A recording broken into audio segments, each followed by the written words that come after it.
evening and welcome to the regularly scheduled public work session of the Board of School Directors for the North Penn School District. Tonight we'll discuss a variety of topics. There will not be any votes or polls or consensus taken, but we will be going over various items on the agenda. After the presentation, the board will have the opportunity to ask questions, after which time I'll open it up to questions from the floor. Please try to make them in the form of a question rather than making statements, and try to limit your questions to a few and as minimal as time as possible, preferably about 3 minutes. So with that, we'll proceed to the first item, which is the guidance report. Dr. Persing.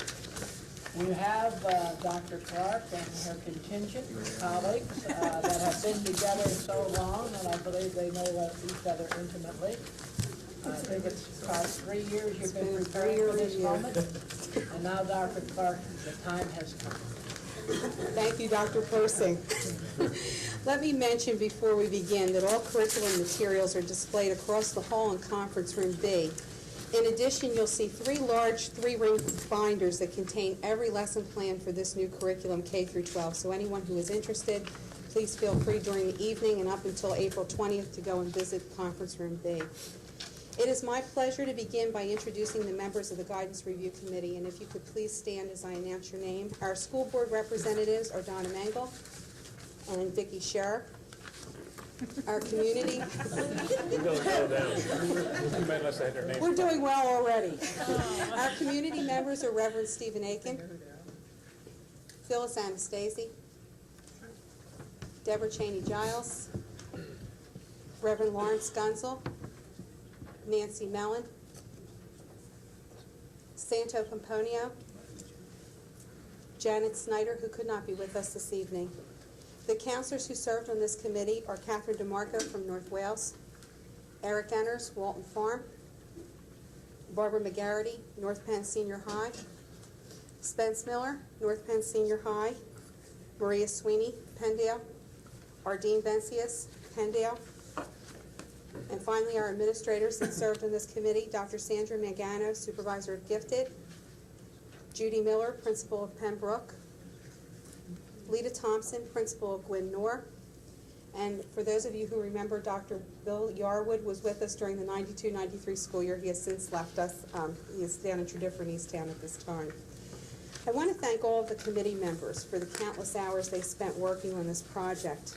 I especially would like to thank our community members and board members, Mrs. Mengel and Mrs. Scher, for the many hours they gave up from their families, vacations, and other responsibilities to help us with this review. Let me give you some background. This guidance review process began during the 1992-93 school year. In December of 1993, the Phase 1 report was given to the school board. It was unanimously accepted, and this committee was given the green light to begin the actual curriculum writing in Phase 2. For our purposes this evening, we will only be addressing Phase 2 of the process, which is the actual curriculum content. Should any community member wish to see a copy of the Phase 1 report, they may call Student Services, and I'll be happy to provide a copy for them. Tonight, however, to provide some linkage for the board and the community, I will review the board-approved recommendations from Phase 1.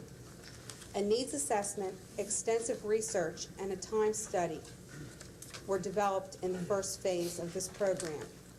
We also brought forward the Geisber's model as a conceptual framework for organizing and managing guidance services. Based on that work, the following recommendations were made and accepted. The first recommendation was to establish a comprehensive and developmental guidance curriculum. That is the actual focus of our presentation this evening.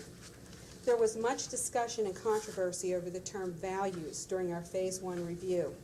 The committee reached agreement in Phase 1 that a value system all individuals, regardless of religious affiliation or background, could agree upon was that of universal values. Those universal values include areas such as honesty, responsibility, kindness, patience, sportsmanship, civic responsibility, etc. You will see that reflected in our K-12 curriculum this evening. Another recommendation was improvement of communication at all levels, from guidance services to parents in the general community. We were hit pretty heavily on this area in the needs assessment. People were aware that guidance services existed in the North Penn School District. However, unless they worked directly with a counselor, they were unsure of the tasks that a counselor performed on a daily level. I'm pleased to tell you that we are developing a brochure for parents that will outline the actual instructional piece of the program, K through 12, and delineate other counselor functions at all levels. This will help as a user-friendly tool for parents who are not sure where to go to get a specific question answered. There was a recommendation for purchase of computers at the secondary level to improve services and expedite clerical chores. I had given you an example of how a counselor had to run around to 7 or 8 different teachers to get information. We have already begun to provide these at the secondary level. Another recommendation from the Phase 1 report was formulation of the Guidance Advisory Council. We discussed this in committee and have decided that we will use the present group of people serving on the Guidance Review Committee as the Guidance Advisory Council. I can say with certainty that this group has studied and is extremely well versed in issues surrounding guidance and its implementation in the North Penn School District. Should any person request to leave the committee, we have sufficient people who have asked to serve that could be utilized. This committee will meet twice a year beginning in the 95-96 school year. We will be establishing a resource preview center for parents in the Student Services Department at the Educational Service Center. This resource center will hold a copy of every piece of guidance curriculum material that is used K through 12 and be available for any parent or community member who would like to see any of the materials we are using. Procedures for the use of the center will be forthcoming.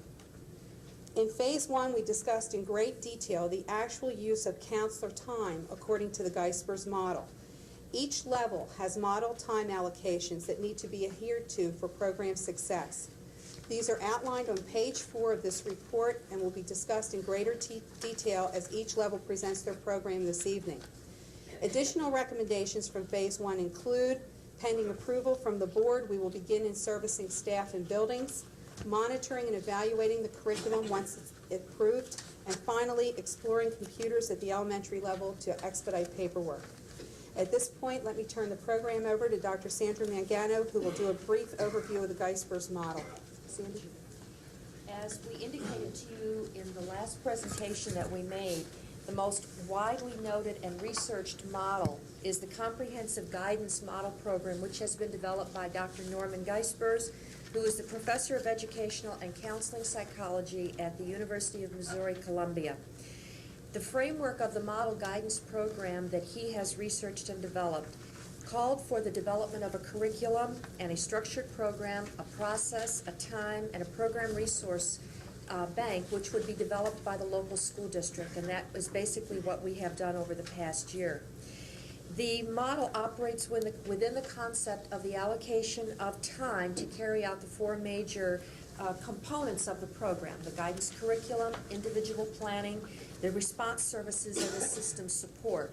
You'll find that in the program that we gave you this evening, each of the allocation of time is broken out on the segment elementary, middle school, and high school, page 8, page 14, and page 18, so that when you went to that, as we went through the program, you could really look at what the time allocations were.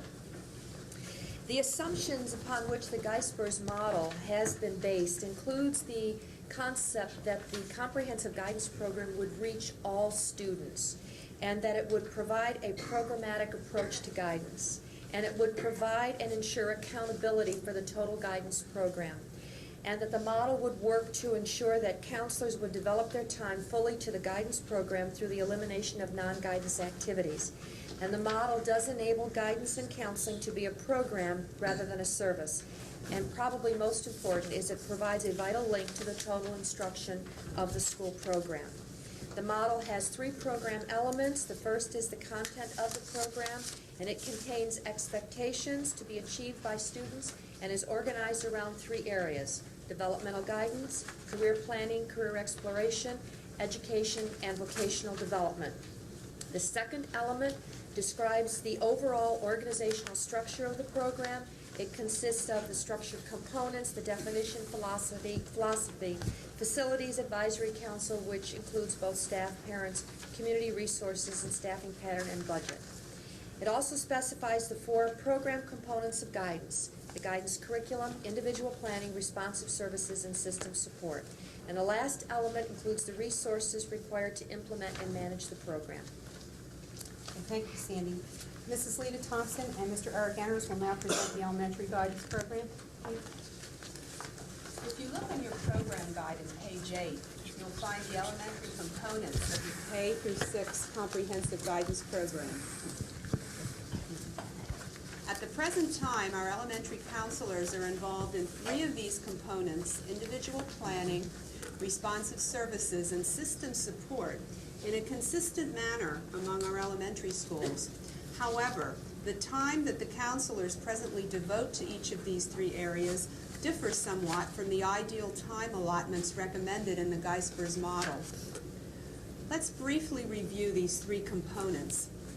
In individual planning, counselors assist students in monitoring and understanding their own development. Responsive services involves prevention and intervention strategies that address the immediate concerns of the students. Finally, through a variety of activities and strategies, counselors provide program, staff, and school support to students. One of our concerns at the elementary level has been that the current guidance curriculum is not consistent throughout our elementary schools. Presently, guidance lessons are developed by counselors based upon the needs of the students in their particular buildings, so that we do not have a unified guidance curriculum. One of the main purposes of this guidance review was to develop a consistent unified curriculum for guidance, just as there is one for social studies, math, and other curricular areas. Our proposed guidance curriculum will provide guidance content in a systematic way to all students. As you can see on page 8, the purposes of the guidance curriculum are student awareness and the development and application of skills needed in everyday life. These basic areas are addressed in the curriculum: academic development, career and technical education, and developmental guidance. Now turn to page 7, where the program goals for each of the 3 major areas are outlined. The first area is academic development, which emphasizes organizational study skills and general academic responsibilities. Through instruction in this area, students will learn to describe and utilize good work habits, articulate, demonstrate school responsibilities, utilize study and organizational skills, and identify areas of strength and areas needing improvement. The second area is career technical education. During the elementary years, students need to become aware of their interests and strengths and begin to experience career possibilities. Guidance instruction in this area will help students to list and use the steps needed to make a decision, evaluate the consequences of personal decisions about schoolwork, identify interests and abilities that relate to career and educational decisions, and explore a variety of occupations. The final area is developmental guidance, which centers around teaching students to learn effectively and interact appropriately with those around them.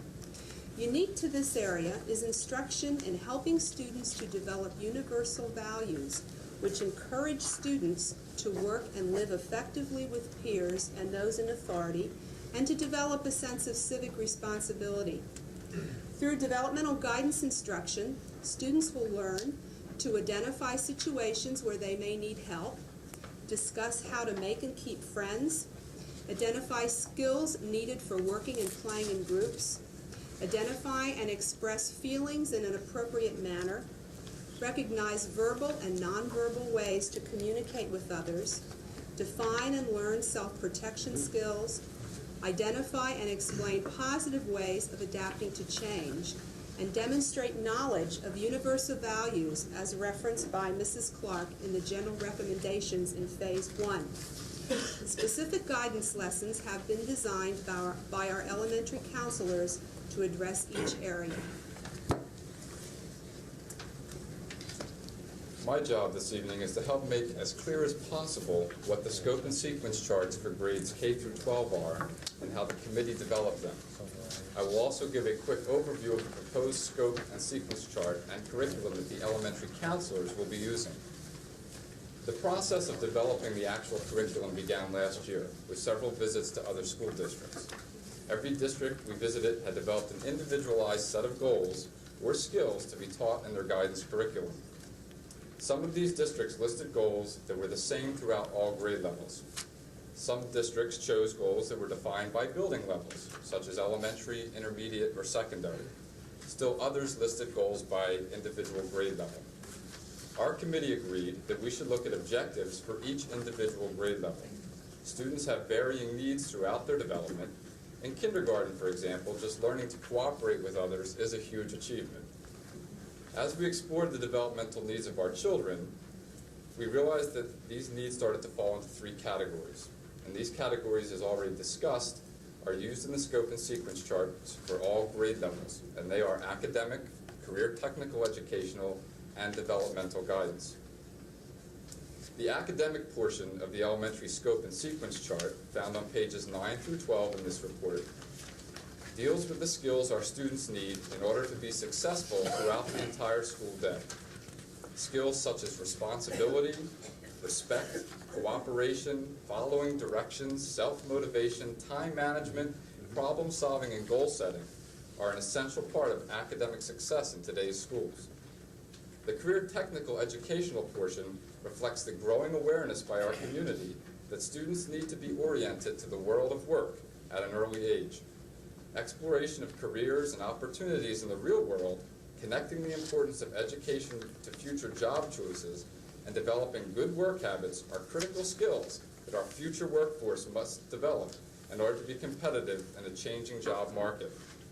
Our committee feels this portion also supports North Penn School District's commitment to the Tech Prep program that is growing at the high school level.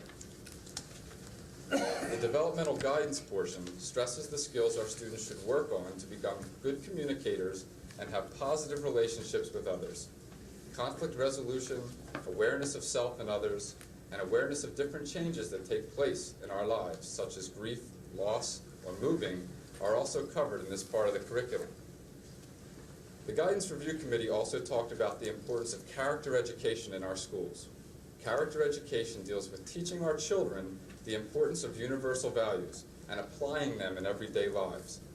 Some of these universal values are listed on page 7 of the report.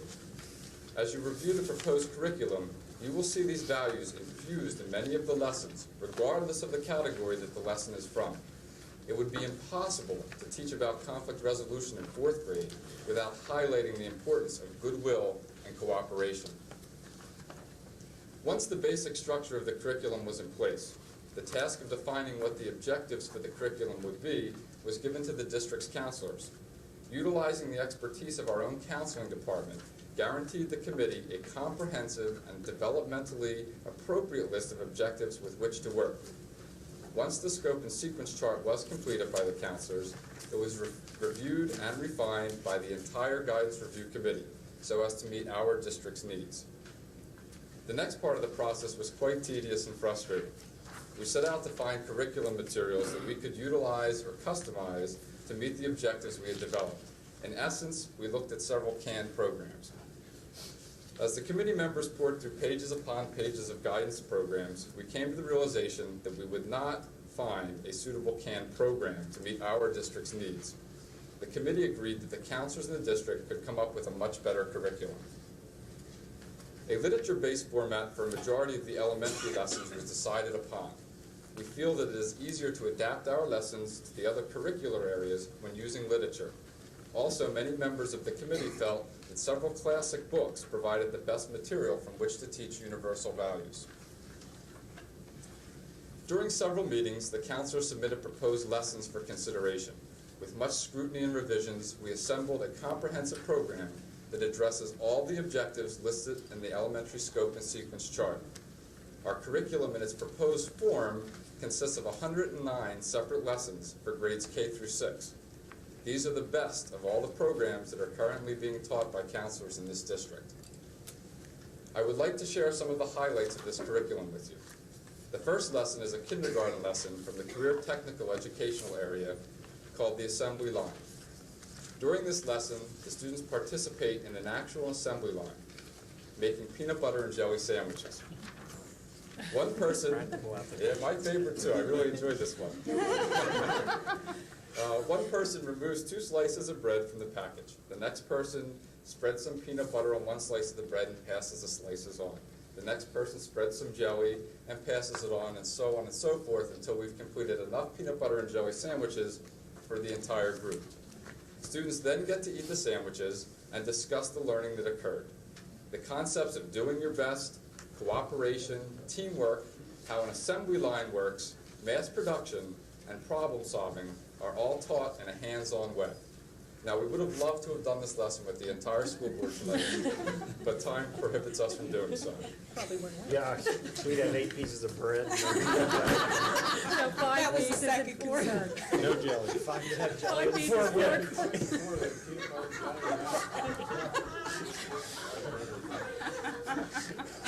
we can still make fun of ourselves.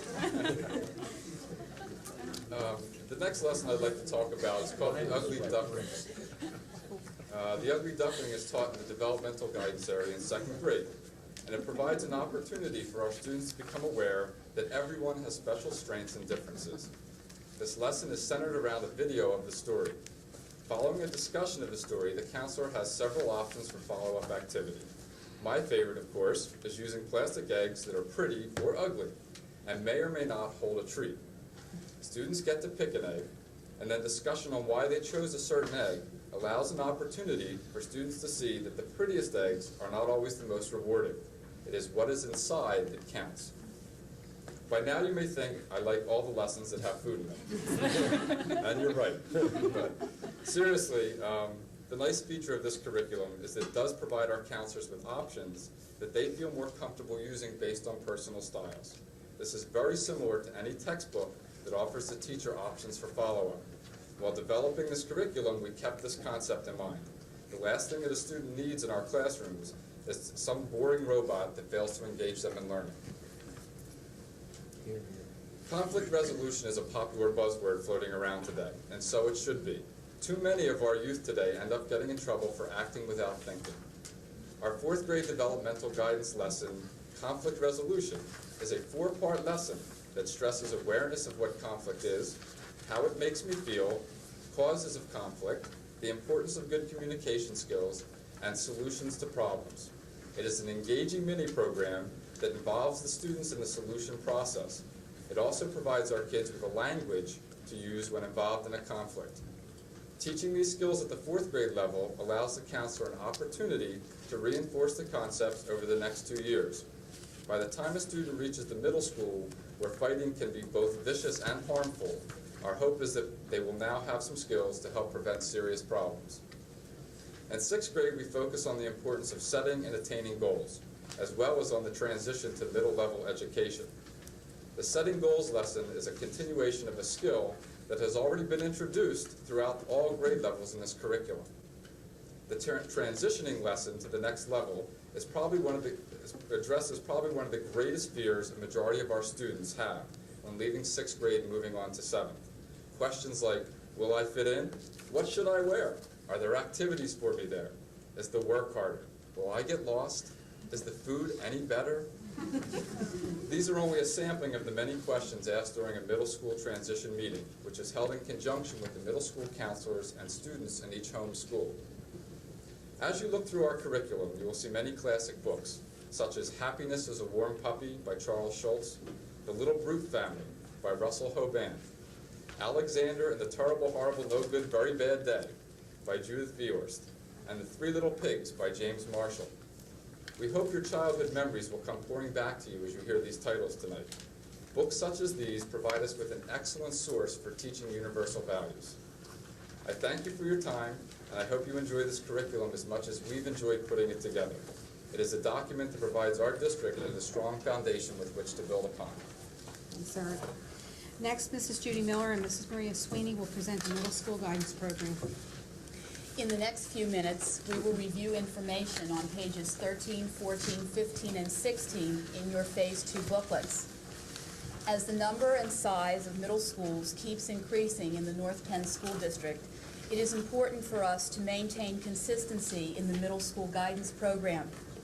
In prior years, and including this one, the middle school guidance program has revolved around responding to students when needs and crises occurred, at course selection time and during standardized testing. The middle program that we are presenting to you this evening maintains a balance that will allow middle school counselors to respond to a student's needs and help students develop skills necessary for success in the academic, career technical areas, and as well as in their lives. The proposed middle school program will continue to address those guidance services that counselors have provided for years, including responsive services where counselors assist students with concerns and crises, individual planning where counselors provide important information to help students during the course selection process, and in the area of system support where counselors find assistance for students through district and school support services. You will notice on page 14 that the percentage of counselor time provided in these areas is still very large because students will always experience crises and need help in selecting courses. A key area that has been added to the guidance program is the developmental curriculum. This curriculum, like the elementary curriculum, revolves around three major themes: academic, career technical, and developmental skills that students will need to experience success in school, at work, and in their lives.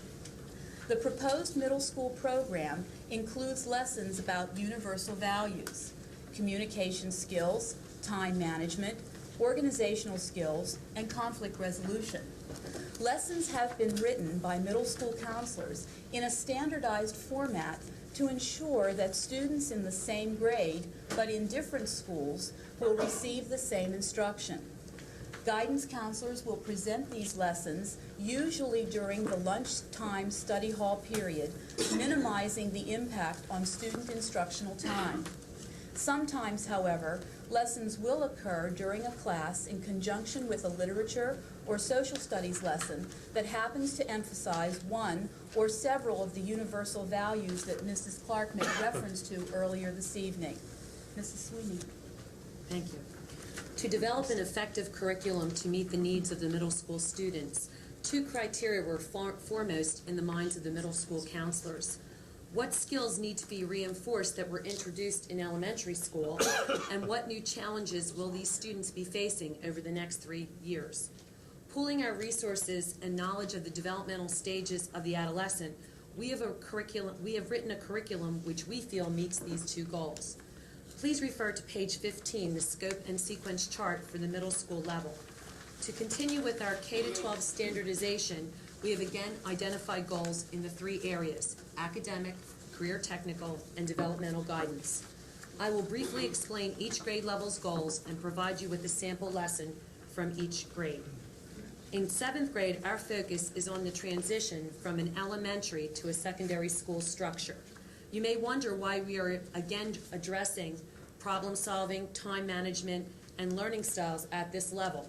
As educators, we have found students need to learn how to tap into the strategies they have previously learned and apply them to their current educational setting. You will also read course selection goals throughout the middle level program.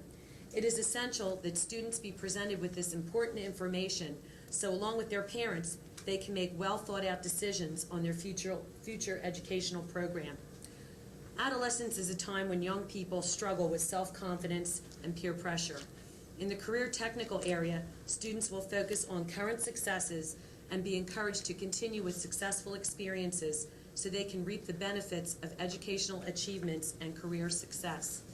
A lesson we have chosen to meet this goal is to have the students identify when skills they learn at home and in school can be transferred to the job. Students will receive a worksheet with a list of transferable skills, such as listening, being responsible, arriving on time, working as part of a team, and so on. They are to provide situations when these skills are used at school and used in a career or job. For example, when students arrive to school on time, they're not marked late, do not miss schoolwork, and do not receive disciplinary consequences. Arriving on time to work ensures a full paycheck, being prepared for the job ahead, and possibly relieving a fellow worker who appreciates your punctuality. The counselors would then facilitate a discussion using the students' ideas.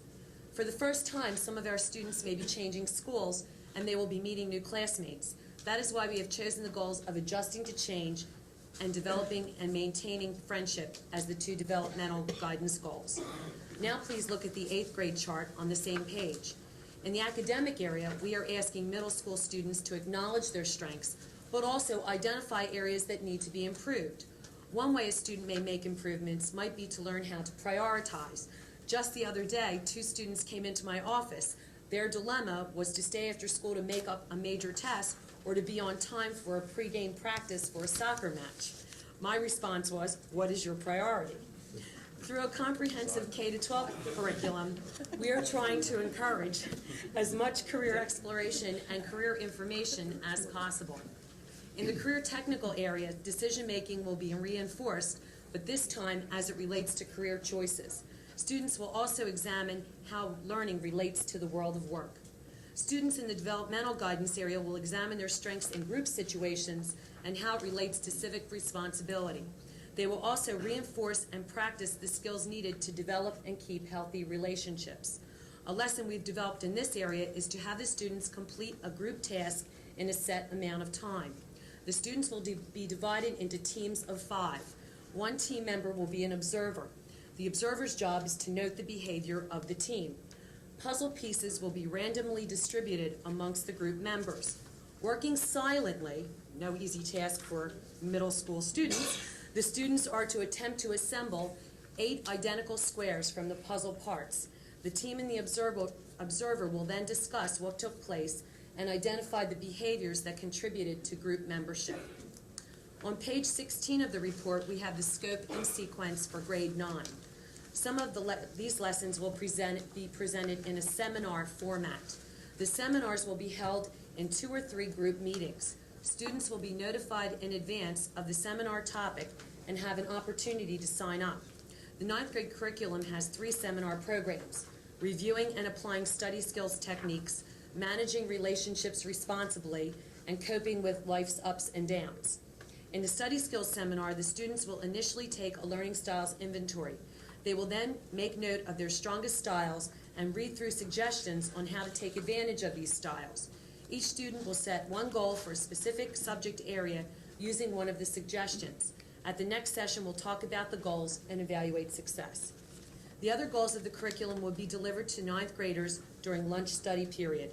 These goals include understanding how aptitude, curriculum, and career directions are interrelated, explaining the results of the differential aptitude test and how these can be used as a tool for career decision-making, and explaining the course offerings at North Penn High School.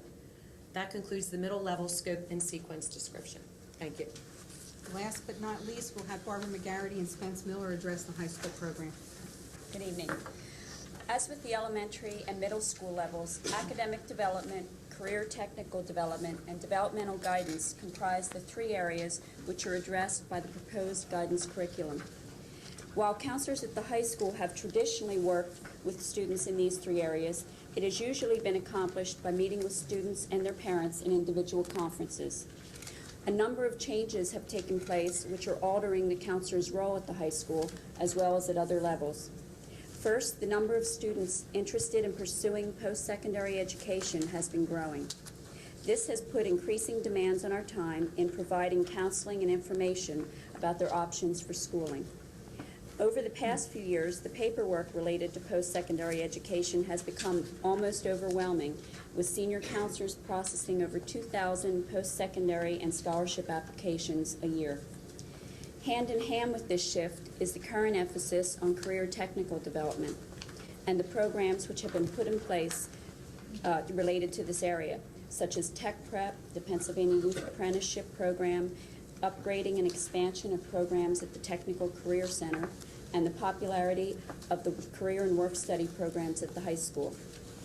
While these are very positive changes and opportunities for our young people in preparing them for their future careers, students are requiring more information about careers and high school courses in order to make such important decisions related to career direction. While these changes have been happening, our caseloads and responsibilities have been increasing. With the average counselor caseload at the high school now at 330 students and growing, it has become extremely difficult to provide individual services to all of the students and parents in need of some type of assistance from counselors. By offering a variety of topics in an optional seminar format at the high school, we hope to make more effective use of our time by meeting with small groups of students with similar academic, career technical, or developmental questions or difficulties. For example, students who need help with beginning the college search process or who have no ideas about what careers they might be suited for could be grouped together instead of meeting with each of the students separately as is currently done. While seminars could be most useful in providing general and introductory information and assistance, in many cases, students would still require some individualized attention with more specific questions or help with finalizing their decisions. Program goals for high school seminars are listed on page 17 of the proposal. And on page 18, an overview of the total guidance program offered at the high school is broken down into all of its components. Spence Miller will now discuss the high school seminars.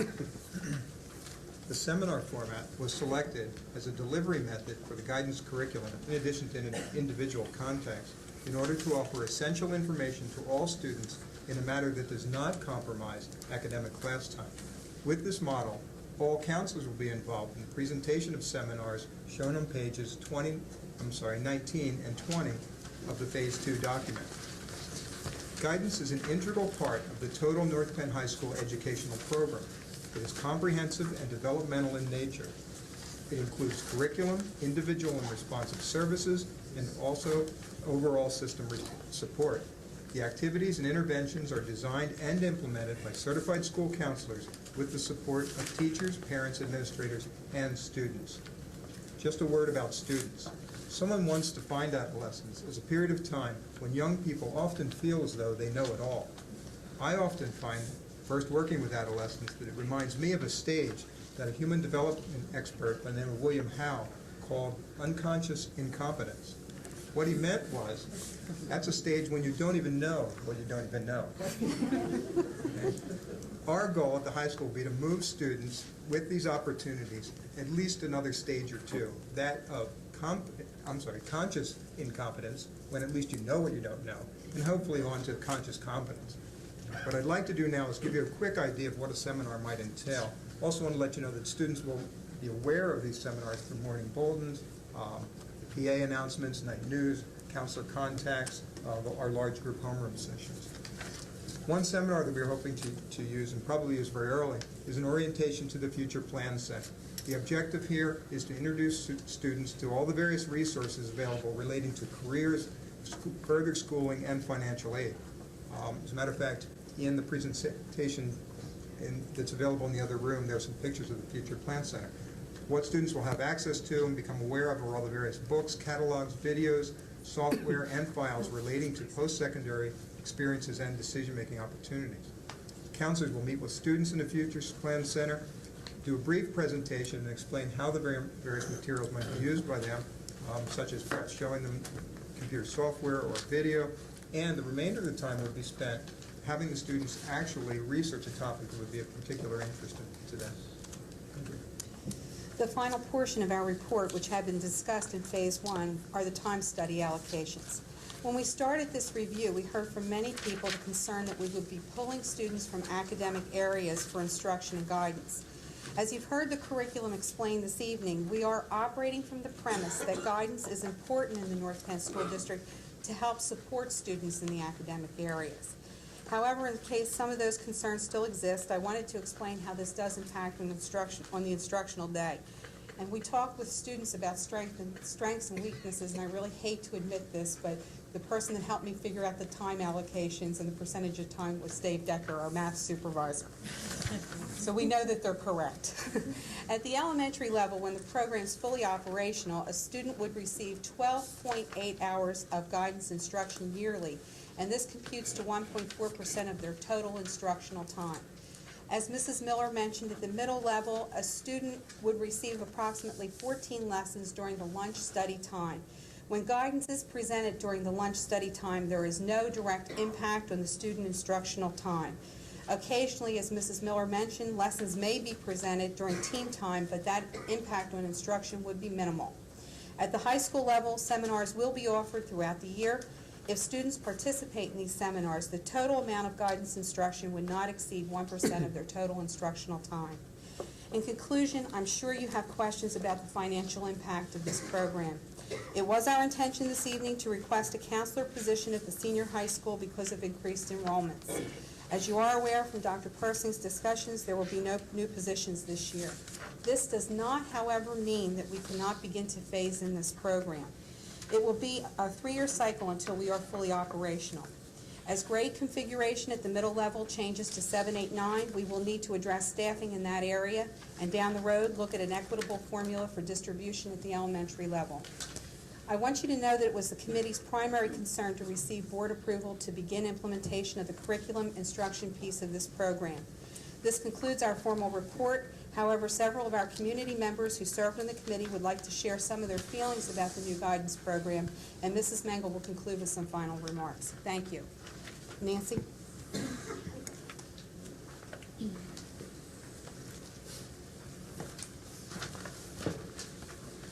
Nancy Mellon, a mental health counselor at Introspect, which is a psychiatric psychological center in Lansdale. I was an elementary teacher for 10 years in the district. I've gained a lot from working on this committee and planning with the different committee members. With all our different opinions and interests, many times we used our skills of conflict resolution and problem-solving techniques. I volunteered my time because I believe guidance is an integral part of the curriculum.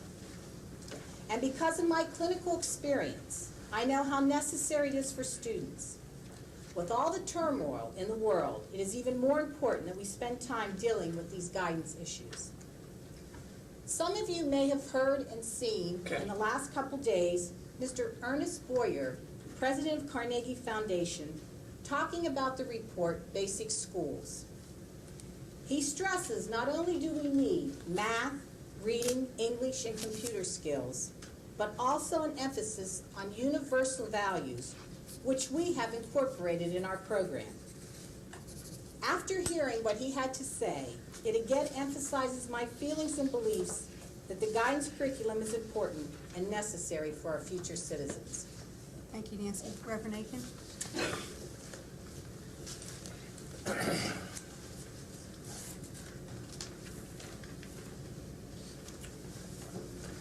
Hi, I'm Steve Aiken. I'm the Executive Director of Youth Quest, which has centers in the North Penn and Saturday school districts, and I deal with teenagers who don't know what they don't know for a living.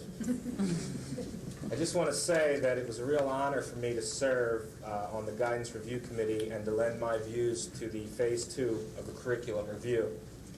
As one of the community members on the community who does not work for the district, I was pleasantly surprised at how well any suggestions or objections I raised in the committee were handled. My primary goal was to represent the views of the evangelical community and to ensure that some of the mistakes of the past were not repeated.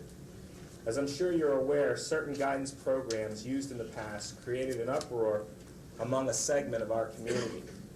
Much press and school time was needed to address parents who felt that specific teachings within some curriculum were diametrically opposed to their religious or moral beliefs. I'm here tonight to assure the school board that to the best of my knowledge, there is nothing contained within the Phase 2 program that parents of my persuasion should find objectionable. As a matter of fact, I want to take a moment to thank Judy Clark, who really went the extra mile in keeping me informed and up to date as the months progressed. Personally, I came away with a greater appreciation for the job our guidance counselors do in this district. In conclusion, I just want to say that having diverse community members sitting in on these reviews is invaluable to a community that cares. As a graduate of North Penn High School and president of my senior class, it was my privilege to give back just a little of all that went into making me what I am today, and I urge the board's passage of Phase 2. Thank you, Reverend. Very nice. Mrs. Anastasia?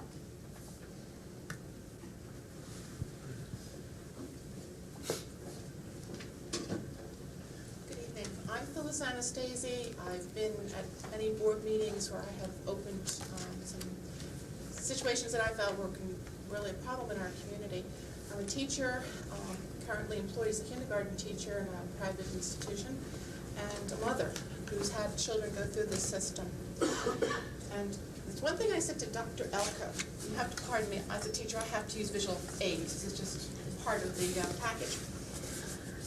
When we were getting very upset about a curriculum that involved a particular animal, this is not the real one, but we'll pretend he's it. I must confess that I really hadn't been involved or looking at guidance at all until I heard about this animal. And I came and I looked at the guidance curriculum and I was like, oh my goodness, I can't believe they're doing this. How can they dare do this? They haven't told the parents. This isn't right. At which point I became very much involved in other curriculum as a parent and a teacher, and was kind of in an adversarial direction with the board at that point, thinking it's me against them. Until I began to realize as a teacher and as a parent, we all have our children's needs and interests at heart. And so with that in mind, we were able to do away with some of the programs. And the only thing I want to say about this animal is God bless Pumsey. Now that's a silly thing to say, but God bless Pumsey, because if it weren't for this tiny little green dragon, we wouldn't have come to the change we've come to today. We wouldn't have come to the point where parents are listened to and respected in this district, when their ideas are brought forth and really in a situation of sharing. Adversarial situations go away completely. And I came on the panel thinking I was going to have to fight for everything I believed in. And I've come off this panel and continue to be involved with knowing that that's not true. The board listens. The superintendent has always listened. And maybe we can thank the dragon for that. The other thing I'd like to say to you as parents, I've really looked at the curriculum and I think it's a very good curriculum. If you read William Bennett's book, The Index of Leading Cultural Values and Indicators, it becomes very clear, and if you look in the world situation, we need to be teaching our young children something to do with values. The question, of course, when we were addressing as a committee, what values would they be? Obviously, the ones we can all agree upon: truth, honesty, respect. A lot of these values aren't being taught to our children, and consequently, they're having a very difficult time in the workplace. And I think this is a really great way to go. I'm very, very happy to see this. But you guys out there, you still have a job. You can't just say, well, the curriculum's good now. We don't have to worry about the problems that's happening in our neighborhood and our nation because the curriculum will take care of that. And you can just sit back and take it easy. Wrong. That's why I wrote my book. You need to, every day, when your child comes home from school, go through his school bags, find out what's there. Oh, the North Penn School District curriculum, very good. Oh, a book on the growing story. Well, that's a good book, too. Maybe something about the Care Bears and the values that they taught. And my personal favorite, Frady Cat. That's a good one. Or, of course, Alexander and the horrible, no good, very bad day. We all have some like that. And I think if you find, as you go through your child's school bag and you come in, you talk to the counselors, you look at the curriculum, you'll no longer find this animal. You may find Dare Bear, and you might find another dragon, this time Figment, as our imaginations are stretched to help develop the task to make our children become the citizens that this nation needs. And I just want to thank Judith for the opportunity to be on this committee. It's been a great experience, and any of you parents, if you ever have a complaint, just don't be there with the complaint. Follow it through. Come forth with an action to join a committee. You'll really have your eyes opened. Thank you. Thanks, Phyllis. Donna? Sure, thank you, Phyllis and Judy. As has already been alluded to tonight, this committee review more than any other had the potential to be disruptive and to overwork the community emotions. And again, on subjects like math and science and English, because we're dealing with people's children and their emotions and their future plans, people get over-emotional and sometimes a tad paranoid and may view efforts that the school district has put out not in the vein that it was meant to be. One of the things that I appreciate most about Guidance 1 and 2 is that it upholds and maintains the policies we have on record now, and we've been able to prove as a school district that those policies and procedures work. When there have been grievances in the community on areas of lesson plans and curriculum, procedures have been followed, and to date, and to the best of my knowledge, Mrs. Clark, all of those grievances have been settled and satisfactory on both sides. I have, as a board member, the utmost praise and respect to give to Mrs. Clark tonight. Guidance Review 1 and Guidance Review Phase 1 and Phase 2 has come through, and in significant good time in light of the fact that Mrs. Clark has been through personal joy and personal tragedy back to back, and she has come through and finished her committee work, not because it's a job, but because she really puts North Penn first. And I just have the most praise and admiration for Judy, and even before coming into the Phase 2 process and see her working through this in light of her personal situations, I know she'll be quick to spread some of that around, so I'm going to beat her to it. If we didn't have people like Lita Thompson and Kay DeMarco, Sandy Mangano, Judy Miller, Ardeen Vencius, and Eric Enners to pull through for Judy in some of those times that she was unable to be here, they would not have been able to keep this on track. And as a board member, I recognize every single effort that everyone has put in to the committee and upholding Judy with the highest of esteem through this as your leader and cabinet level administrator handling this chore. Also, it should be mentioned that this booklet was put together 100 times through the typing skills and abilities of Dottie Hatfield, and she should not go unmentioned tonight, and I would like to do that. Also, you heard tonight mentioned, I guess, by Spence about the Future Plan Center at the North Penn Senior High School, and the developer and curator of that Plan Center is here with us tonight, and I want to acknowledge him, John Vencius from our high school, and his work is appreciated, and I have watched that work. In conclusion, I'm excited about the hands-on resurrection of time-honored principles listed in our booklet, and as universal values. As a child raised in the school district, these values were integrated into everyday school life and somewhat taken for granted. Unfortunately, our times are such that it isn't as easy to be a kid as it used to be. Reaffirming these universal values will provide a bedrock that our students can build a successful life upon. This district has been sensitive to parents and their authority over their children. This district has also used common sense in approaching the guidance curriculum and realistic in its scheduling. But most of all, it has proven to me through this review that our guidance counselors and principals do, in fact, have the best interests of the children at heart. I thank Judith for her leadership. She has been exemplary, and she is a loved administrator by every board member up here. I will attest for that. And I thank the committee and the professionals that we have on staff. And again, Dr. Persing, we are fortunate to have them in our employment. I would just like to take this opportunity to thank the committee.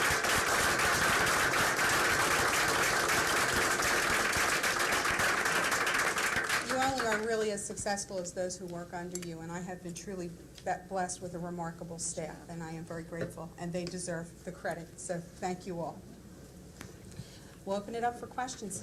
Thank you, Judy. Excuse me, are there any board questions first?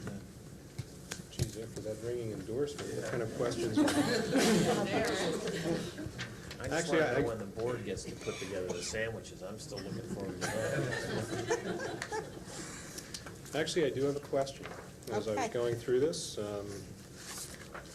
the topic I wanted to ask about was study skills, which, at least from the printed material, begins in a term that categorizes it as study skills in the 4th grade. I think we all understand the time management and and the way children learn are all part of that. Can you tell me how it moves across the grade levels till we get to the point where children begin to understand how they learn, whether they're visual, auditory, manipulative, and how that relates to study skills directly? Because it's addressed directly at grade 4, and then I think it picks up again as a term in the book, not again until grade 7. And I should probably let the elementary people address this, but I'll tell you from my knowledge of what we have completed that it starts at a very early level where you're talking about cooperation, the time management, as you mentioned, and that's the very underpinnings of where study skills begins. And with a young child, you know, you have to go through several instructional times where you're talking about that specific thing before you move to a 4th grade level where they're really dealing with larger content. So it's woven from kindergarten all the way through, and with any good curriculum, you're going to spiral backwards and reteach certain skills. And study skills, because of its prominence and the importance that if a child doesn't have good study habits, they're not going to be successful in school, is just woven all the way through the curriculum from kindergarten on through. Grade 2, for instance, I think that's a good example. It says develop success-oriented work habits. Yes. Study skills, whether it's for work or homework, is very, very much similar. And you know, following directions, focusing on a task, completing assignments. I mean, It was just the assurance, again. I mean, this is as specific as it is with the detail. Again, the words study skilled are mentioned twice, and they're a number of years apart.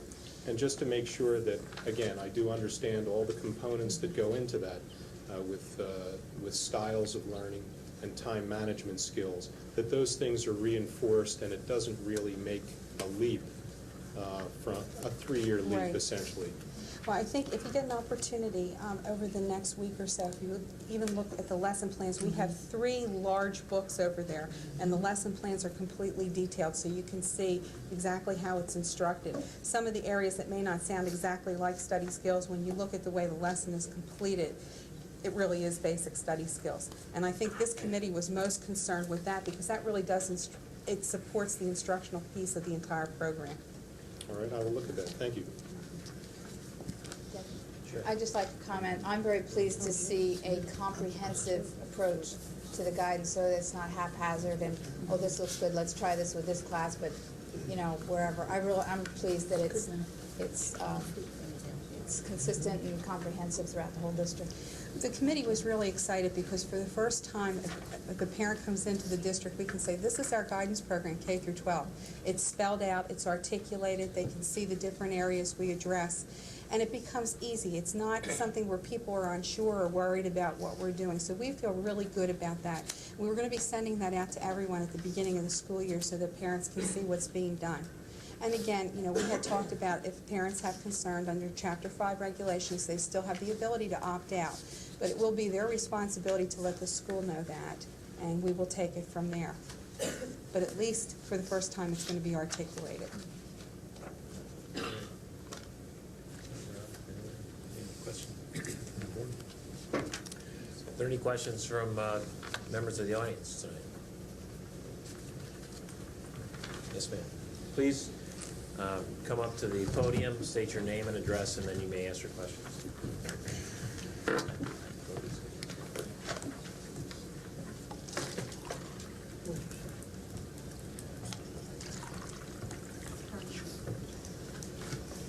Run any faster. Thank you. My name is Suzanne Laverty, and I'm from Lansdale. I was very interested in hearing the report tonight. It sounds wonderful.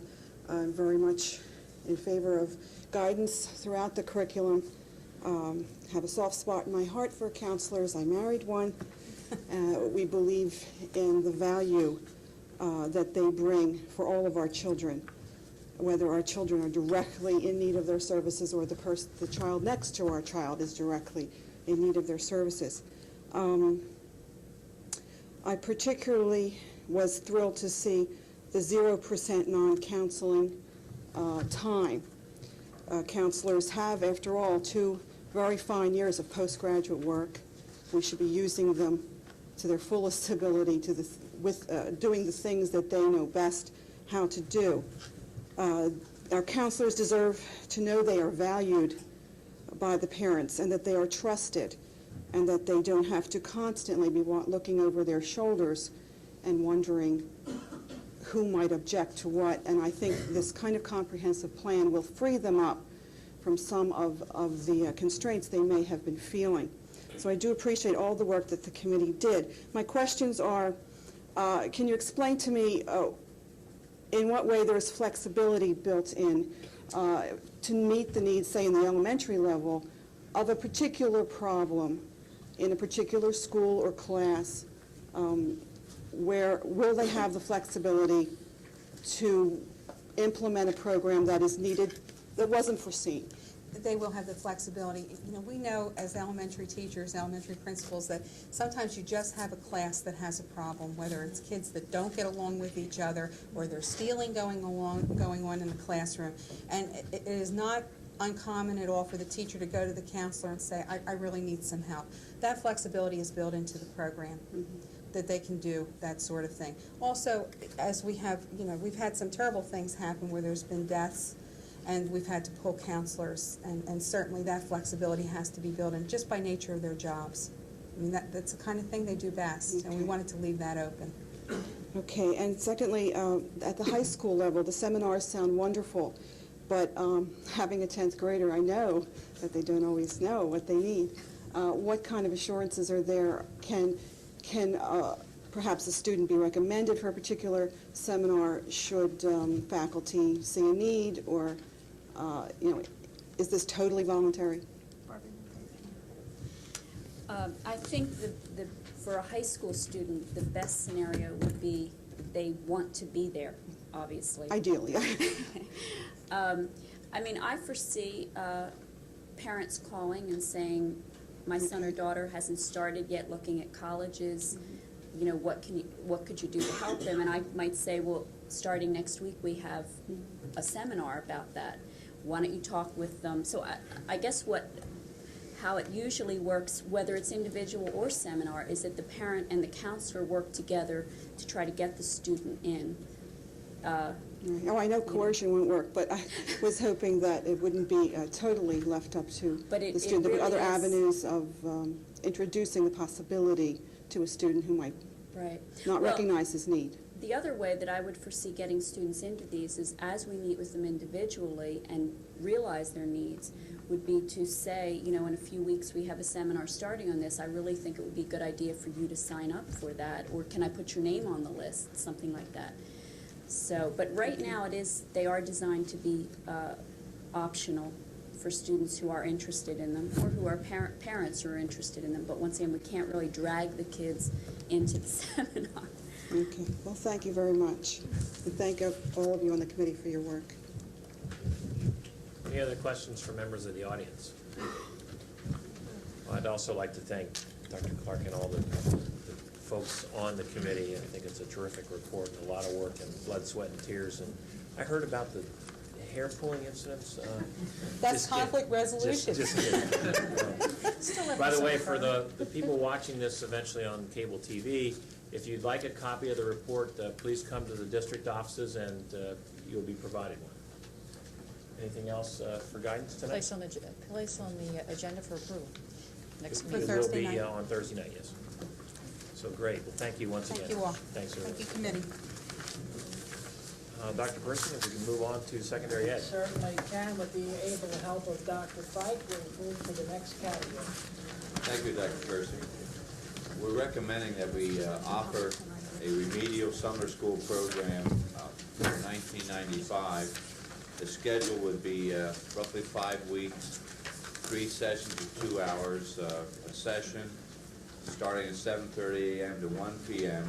starting July 5th.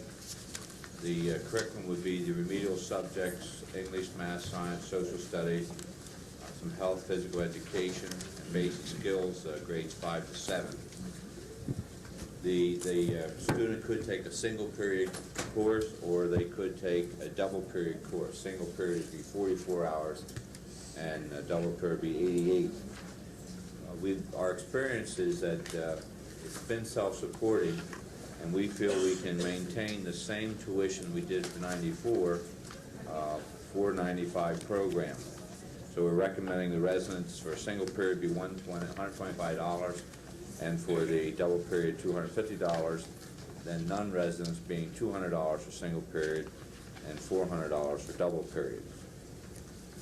If there are any questions, I'll come to answer them. Any questions? Ralph? I guess for the fourth year in a row, I guess I'll agree to a remedial program, because I think that's what we need to keep our kids moving along. But as I've stated for the last 3 years, I would dearly love to have an enrichment program included during the summer to maximize the use of our buildings during the school, during the full year. And I hope that next year we can develop a meaningful enrichment program to go along with the remedial program for the summer. Thanks, Ralph. Dr. Fike, what's been our history of non-residents attending? I know a lot of the other districts around, some have it, some don't have a summer program. I don't know the attendance for last year. I'm sure there's records, but I don't have them. Does anyone help me out in the cabinet here? Fred? I don't think it's a significant number, but we do have a few from out of the And we advertise this with the other school districts that don't have a program, that we have these. I'll make sure that gets out to the surrounding districts. That's a good point. And to the non-public schools, they may take advantage of that as well. Okay. We're not planning any renovations or anything, work in Pembroke that period of time. Okay. And I will have a recommendation for the principal in the May meeting, summer school principal. Okay, great. Any other questions for summer school program? Mr. Bowman, I'm sorry, I was out saying thank you to the committee. The principal for the summer school committee, did I miss that? Next month. Next month. Okay. In May, correct. I'll have May. I hope you're open to board recommendations. I have somebody in mind I think would do a fine job. You gonna do it? Just kidding. Are there any questions from members of the audience about the summer school program? Okay, thank you, Dr. Fike. We'll move on to the extracurricular positions. Yes.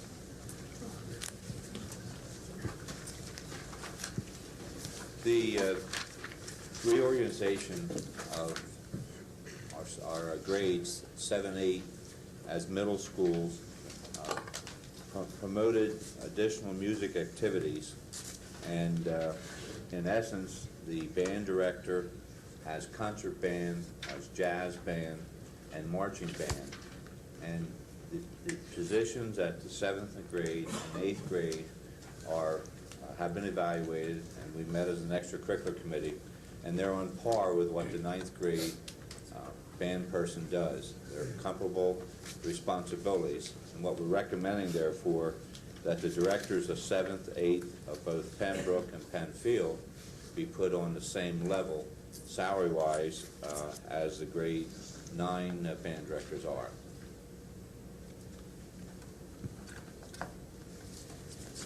They're all 4s at Penndale? They're all 4s at Penndale, that's correct, Mr. President.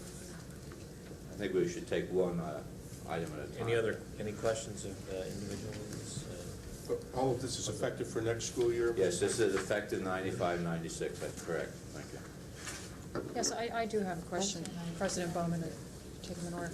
I'm unsure as to how band director 9th grade received salary, wages, or increment larger than 7th and 8th grade anyway. How did that happen, or what would cause that to happen? Because your band director had a band and march and so forth before you did the 7, 8.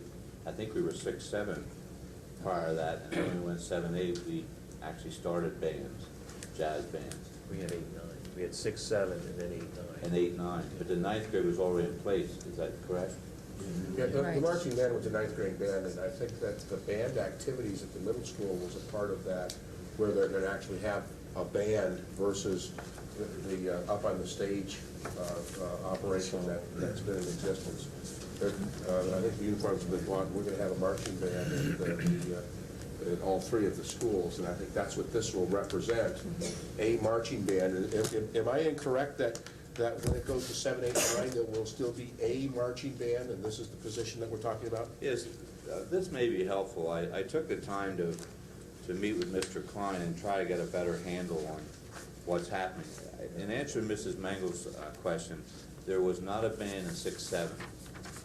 When we went 7, 8, then we started not only band, we started jazz band. We started marching band. I'll wait till you get a copy of this. I think this will kind of put everything in a concise description of what's happening at the 7, 8. And what's happening at 7, 8 is already in place at the 9th grade. If you notice, we have the concert band, and this is all one person's responsibility. The season, September through June, the grades are separate. Concert band for 7th, separate 8th grade, separate band 7th, separate band 8th grade. And I put some comments about when they practice and some of their activities. Marching band runs September through December, and then starts up again March and June, but you combine them. And to show you this, if you drop down to the additional data, grade 7 in Penfield and Pembroke are 110 and 100 respectively in grade 8, but then they combine for one marching band for the Pembroke and Penfield, and have about 140 with the front. The jazz, they run October through June. You can see they have 4 festivals. They usually run 6:30, 11 o'clock on a Friday night or a Saturday. 9 for the 8th grade and 9 for the 9th grade. And then ensembles, woodwind, brass, percussion. They do some community activities like Mardi Gras, Christmas parade, Halloween parade, Solderton's parade, Christmas lighting. So these are the responsibilities all 3 grades have. And I think it's very evident that they have comparable responsibilities. Does this give you a better handle on what's happening? Yeah. Dr. Person? No, Dr. Fike, I'm sorry. Dr. Fike, could you tell me how many band directors we had involved in 7th, 8th, 9th last year? And what we're We moving to? didn't have a 7th grade band or 6th grade band last year. So what was the total at the 9th grade for that segment of the student body? Last Do we year? have any idea? No, but I could find out. I do not. How many know for last positions, in other words, well, how many do we have total this year year. Total, that we have Directors? existing right now? we have a band director, we have a choral director, but beyond that, I'm not sure the positions you're looking for. Okay. I'm wondering if we're increasing the number of positions, as I'm trying to read through this, I'm understanding, we're just going to raise their classification, we won't be adding Right, additional we're not adding band additional directors people. We're in putting this them on the segment. same level pay. Okay, which and, is 4, group 4. and you believe probably last year we had 2 for 9th, and we did not have separate directors for either 7th or 8th grade. Wait, last year I thought we were grade 8 and 9. Right, So you had 2, yeah, 1 8 and 1 9. and 8th grade were each handled by 1. Okay, As far as I know, I'll check on that. and now we're dealing with 2 for that grade level. One of the key differences that I think that this reflects is that when you go to Brook and Field, last year and this year, while the equipment's there, it's not really in place, and that's why this is reflecting next year. There are, at all of the schools, there's a band that sets up at the stage, concert band, and there's a jazz and those kind of things. There's a jazz group at Brook and Field this year. Yes. But next year, there's gonna be a marching band. As we get ready for the 7, 8, 9, there's a marching band in addition to the concert band and the other things at each of the schools to go along with the interscholastic sports program developed at each of those schools. And it's the extra activity of that happens from having the marching band with the same people that reflects increasing the levels. I don't think there's new people, but there's more activities, and it's the marching That's band correct. that does the difference. And that's why the extra activity of being with the marching band at the 2 other schools is what makes the difference. Well, I'm just trying to understand how much we've already had to increase because of the separation from 8th grade, from 9th. which we had hoped to be changing back to a 7, 8, 9 at all 3 schools. So when that configuration comes back into place, I see that we're going to have perhaps, that we've already brought on people for all the different levels. We used to have 2 people handling 8th and 9th together. When we separated 8th and spread them out, that 1 grade level between the 2 schools, we now need to have a separate director for basically each of them. And so I'm trying to follow staff-to-student ratios, and especially since we're now talking about raising the group level while we've also basically added more people, and we're doing it when we're maintaining a status quo contract. And as I look through this, and we're under contract negotiations right now to where we're not flexible with what we can alter or change with our staff, we are basically doing an end run around the contract increases. I think if we go back and look, and perhaps Dr. Fike can do it, but I think that you're going to find that there will be no change because we have band and concert and all of the things, and we've had them all the way along, that those exist at a building more than grade levels, that in reality what you're looking at is the only increase here is as you develop a marching band, 2 additional marching bands, you're raising 2 sets of positions up a couple levels because of the extra work involved. I can answer Mrs. Scher's question. I do have 93.4 in here, actually Okay. 92.93. Last year, your question was at Brooke, we had a band director, Dr. Klein, I think he has a doctorate. Okay? Mr. Thank you. Mr. Klein. Then we have a band front guard instructor and a band front guard assistant. That's the 3 people affiliated with a band at 9th grade. 3, Okay. And we have a band director for 8th and a band director for 7th. When we went into the new structure, we added the other activities, or we're going to add the other activities, a marching, jazz band, ensemble, and they really all have comparable workload, so that's why we're putting more level 4. Okay. Now regarding the stipend upgrade from $1,492 to $2,430, this is a $1,000 increase, and it's based on the 92-93 salary schedule because we are under a status quo contract. That's correct. Now, when we settle the contract, and considering that extra duty pay increases are contractual, and we do have an offer on the table, will this $2,430 be the salary for the 95-96 year regardless of the contract, or is this still subject to additional increases according to the contract? Those 2 people will be changed just for 95-96. The ones that are on the 92-93 prior employee, they'll be changed for 93.4, 94.5, and 95.6. Correct, Mr. Smith? Yeah, let me get back to what you said a minute ago, That's what I wanted to Vicki, in say. terms of doing an end run on the contract. Yeah. All we have in the contract relates to the % increase that we will allocate to the extra duty schedule. We have nothing in there that implies or requires any particular positions. It's entirely up to the board of directors to decide what positions that they have in there. We come to you each year with a list of extra duty assignments, and you decide on whether or not to agree to them. If you decide to eliminate some, they get eliminated. The contract has nothing to do with that. But in effect, all Dr. Fike is saying is that these numbers here are based on the 92-93 salary schedule, because that's the contract that we're working off of. Right. And again, for those people who have been here through the course of those years, whatever year we get a contract, then they will be, if in fact everything is made retroactive, then that will be retroactive. That's what I wanted to know. The 2430, though, would still have retroactivity. The proposal that the board has, the last proposal that the board made, included retroactivity for those activities, so that this number here only reflects what a person would be making during 1992-93.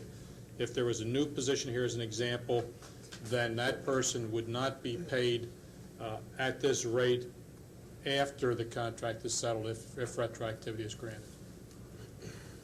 And this does reflect the salaries of the people in those positions, or Yes, when the salaries come before you for the extracurricular, extra duty positions, they reflect individuals because they are granted some status or some additional compensation if they have additional experience. So that all of these tend to be individualized, although again there may be a number of people who are in similar positions with similar experience.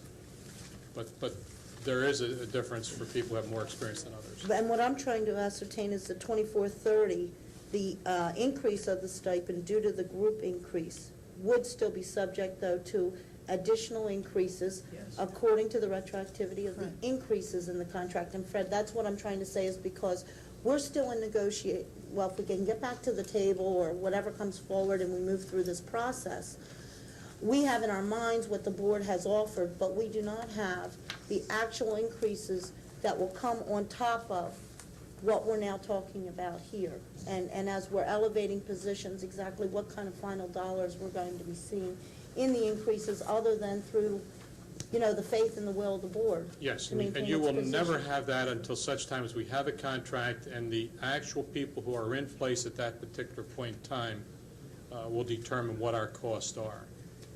So that until we settle the contract, it will fluctuate. We do know, though, that our total cost was X number of dollars, and we said 3.2% on top of that, 3.2% on top of that, et cetera. So, you know, we certainly have a broad number, but the specific number will relate only to those people who are a part of the extra duty positions at that point in time.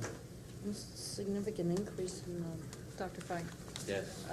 In the area of Band Director 7, Penfield and Pembroke, it goes from 2 to 4.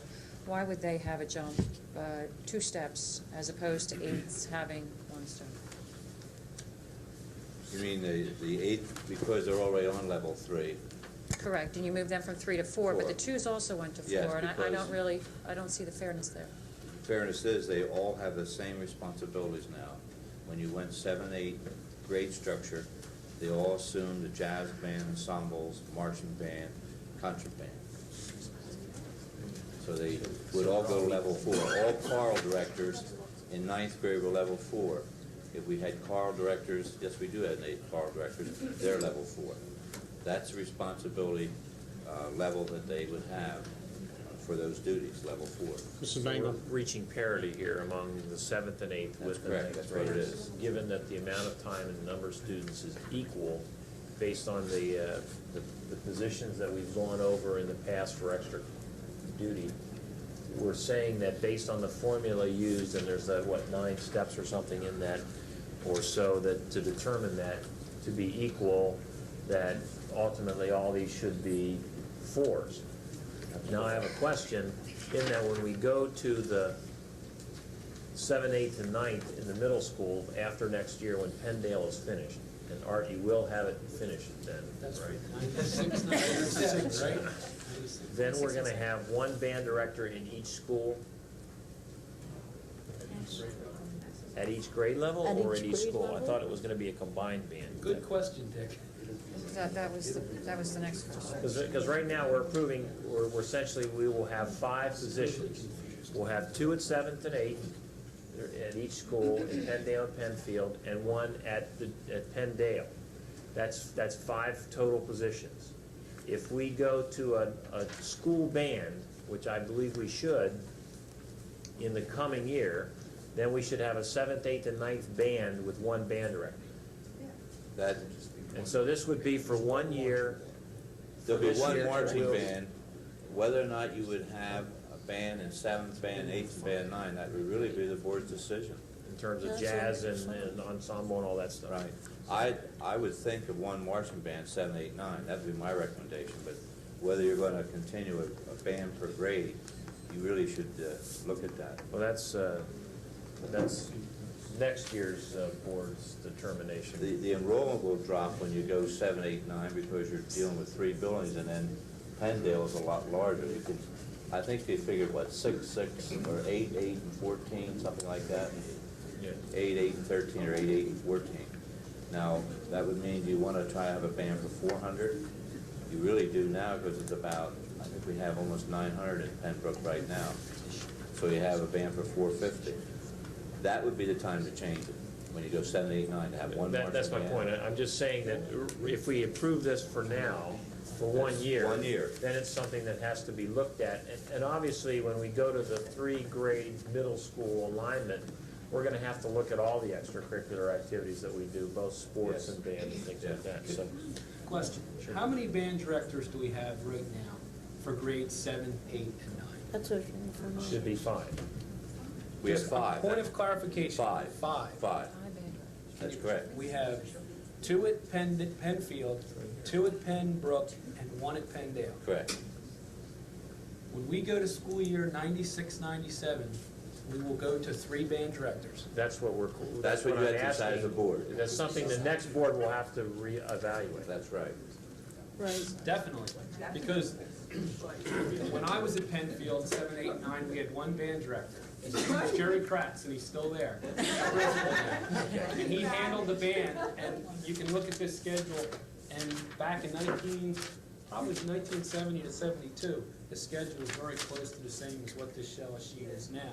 And 1 band director handled grades 7, 8, and 9. Well, and as I expect that next spring, when we go to this, or late winter, when we begin to plan for the 7, 8, 9 alignment, this whole thing has to be looked at. For Okay. now, if we believe that it takes the same amount of work and effort to handle 7th and 8th and 9th grade, and the current 9th grade band director grades out at a 4 level, then we should up 7th and 8th for this year to a 4 level. And we can evaluate the levels next year depending on what the board at that time chooses to do with the whole extracurricular. Does that make sense to everybody? Okay, any other questions? I thought we were going to have extracurricular reviewed prior to next year. I thought we were going to do it in this budget session. An understanding of the extracurriculars and how those levels are determined. I thought we were doing it this time. We've already done that. We've had a presentation to the board. If you recall, Dr. Venema came before the board back in the fall. Okay. October maybe, yeah. And kind of went through all that. That's what I was going to say to you a minute ago when you said about how is it fair to move from 2 to 4 and 3 to 4.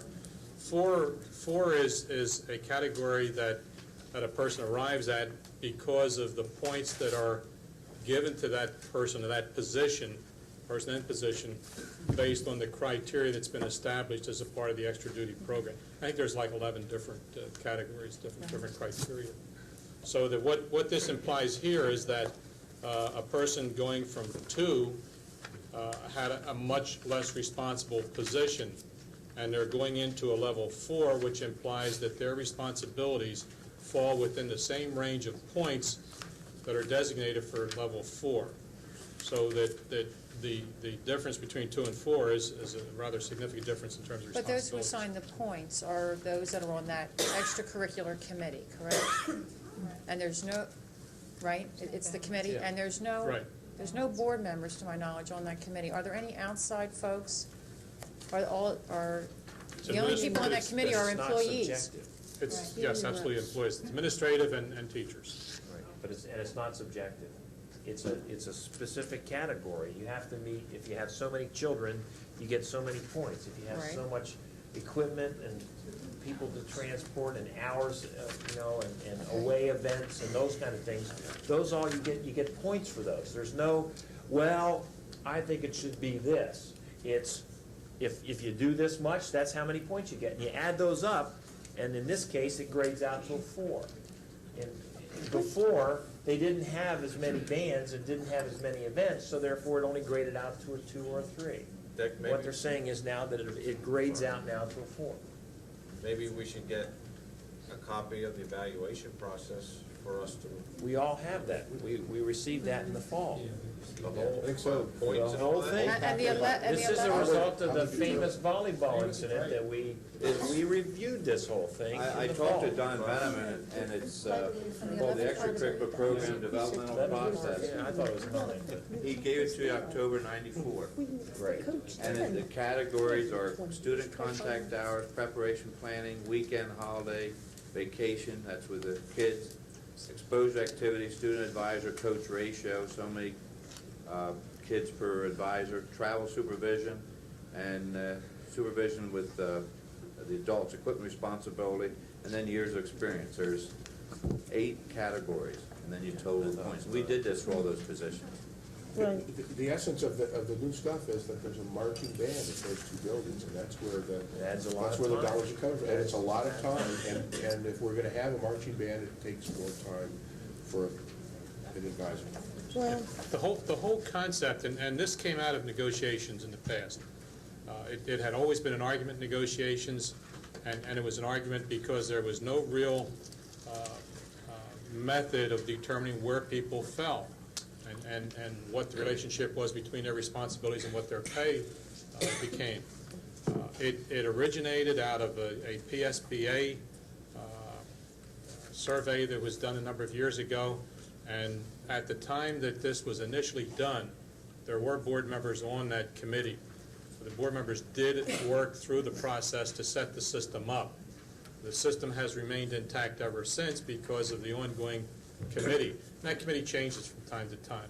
Although you always have the high school principal on there, you always have the athletic director on there, you always have the other secondary principals on there because they're obviously very deeply involved in the process. But what it's saying very simply is that if you're going to have these different positions and you evaluate them based on the criteria that you use there, then this is what you're going to pay them. It eliminates, I don't like this person, so I don't want to pay them as much. It just takes it and puts it into a very fair way of rewarding people for the extra duty work that they do. Fred, I can appreciate that, but this is a 70% increase on this one position when we've had to add a new position because of the new schools.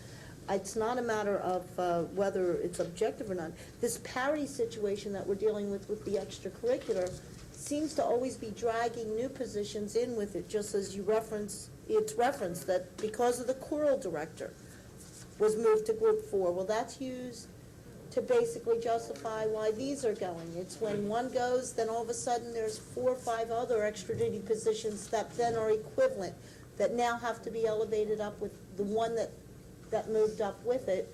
And the next thing we'll be hearing is because we moved the band directors up, we now need to look at these positions and they need to be elevated. It has nothing to do with it. It goes on the number of points you get. They went back and recalculated based on adding a band to the amount of time, and Dr. Fike just covered that. It doesn't matter. It just so happens that Penn-Dale also grades out at a 4, and the choral grades out at a 4 because of the time, the responsibility, the away trips, and all those kind of things. It has nothing to do with just because we've moved one, we have to move another, and then we move another because we moved that one. Everyone has to stand on its own, and correspondingly, if the amount of time or games away goes down, then the group number should go down. Dick, when we did volleyball, we were told about water polo, and because water polo was used as an example to hold up why volleyball should go with it. Now we're seeing choral as an example for we were using it as an example to show how many games were away, same number of games, and that's why it grades out at a higher amount. Right, and then when we moved it up and they match up in their games, now we've got to move the other up with it. So, it is the same thing. Well, and that's the way the whole process is set up to work. I think we're trying to fight. What do we have the regulation for if we're not going to use it? I think we're trying to argue a process here on a specific issue, and I still think after hearing the discussions that we've had in past meetings, that the discussion should be on the entire process, not this particular instance. If this particular instance follows the process that we have approved and has been in place, that's one issue. If we don't like the process, then we review the process, but we can't beat up the process right here on this issue. We have to, if we're going to go through this every time, we've got to go and review the entire process for extracurricular. Agreed, Mr. And Allen, I but think that's we need what we some did board in members October. in I the thought the board process. members understood and agreed with that policy. But difficult times bring difficult measures, and because we're about to open up a budget, it might be time to look at it again. And this whole process always results in more money. It never results in less. So let's look at it again. May- Dick, there might be some things like maybe the 7th and 8th graders don't have to march in the Memorial Day parade that weekend. I don't know if they did that. There's all these justifications over here on comments. Oh, we're gonna do this fest. Maybe we're not gonna do that much. I can see it once we go 7, 8, 9. But when I was in junior high at Penn Field, there was a jazz band, and if you were good enough in 7th grade, you could make the jazz band. Most of the time, the 9th graders made it. Now we have a jazz band for every Johnny and Susie that comes along. We have a 7th grade, an 8th grade, and a 9th grade. We're not great, and unfortunately, we're in a transition right now. And that's why this, to me, is a confusing topic to bring up. Because we're in transition, we're in a 7-8 configuration again, which unfortunately Penndale's taking a little bit longer. But just due to the nature that we're in transition, we don't have the true 7-8 scheme set up. I won't support this when it comes time to vote for it next week, because we're in transition, and we're gonna go do it again when we finally hit 96, 97. So that's it for my comments. I don't support it. Well, may I just make a comment? Mr. Allen, I think, is very correct. You have a system that's fair, been developed, approved by the board. That's the only thing I can go on to make recommendations. They fulfill the conditions that you have approved. I don't know how you can question that they're not having the same responsibilities, therefore they should receive the pay in accordance with this dictate. If you just reviewed in October, you're talking about 4 months ago. We discussed this in January and February. It comes up for recommendation now. It's in line exactly with what you've approved.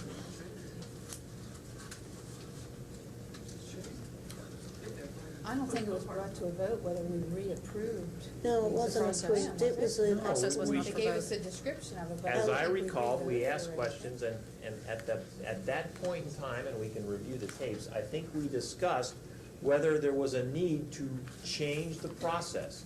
And it was my understanding at that time that there was a consensus that there was not a need to go and reevaluate the process. It seemed fair and equitable in terms of it was not subjective, it was numeric and quantitative to get to the point of the level of involvement of that particular coach or advisor to that group.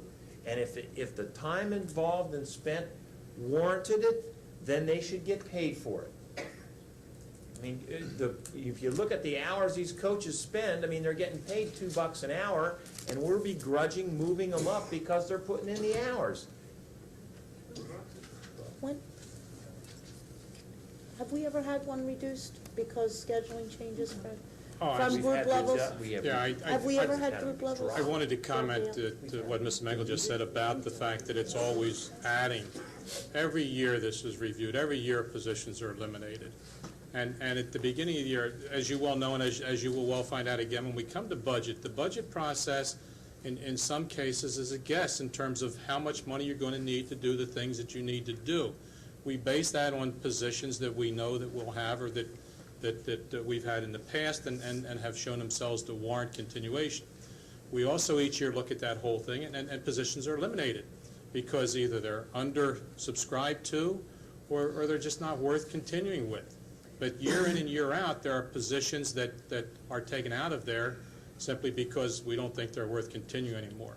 By the same token, I think the attitude has always been to encourage the youngsters to participate in extra duty kinds of things, so that when new activities are initiated, that's when a level is determined at which they would be paid. If that becomes a very successful activity, more kids are involved, more activities are involved, there's more supervision involved, there's all kinds of different things that accelerate the responsibilities, then that's looked at again. Positions are evaluated at one time, they're also reevaluated different times. Sometimes they go up, sometimes they go down, sometimes they're eliminated. But the whole idea was to get away from arguing all the time over positions. You have the right at any time you want to say, we don't want this position, we don't want that position. You say you don't want any of it. We're not obligated under any contract to do anything other than if we have a position to pay according to what we've established as the going rate. That's all.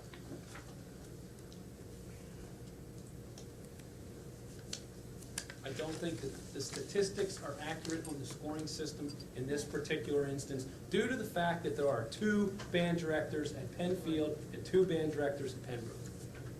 for these numbers? Total number of students? Tom, I want to say this in the kindest way possible, because I need to argue with you. I will tell you that it's a mechanical process to arrive at points. It may very well be that you disagree with the end result. I don't know where you would be able to say that the numbers are inaccurate. I mean, what that says to me is that you're casting a reflection on Dr. Fike for bringing this forward. You're casting a reflection on the committee in terms of their ability to mechanically work through the process.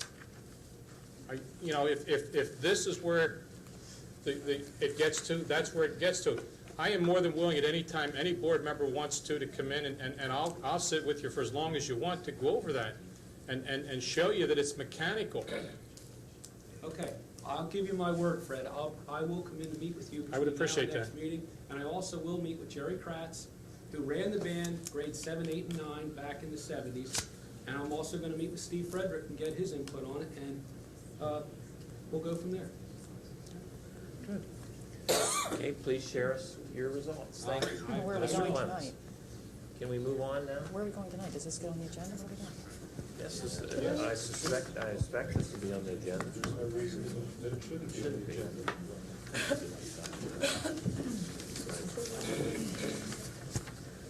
Where's the vote? Where's the consensus? Mr. President, you want to go on with the second? One person can put it on the agenda. Doesn't have to have a consensus to put it on the agenda. As is our policy, if any board member wants something put on the agenda, it can be put on. I've heard at least one person say I'd like it on.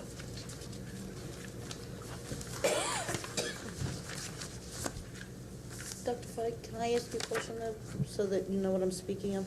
The 110 students that's listed under grade 7 for Penfield and Pembroke in the band participation, is that a combination of the jazz and the?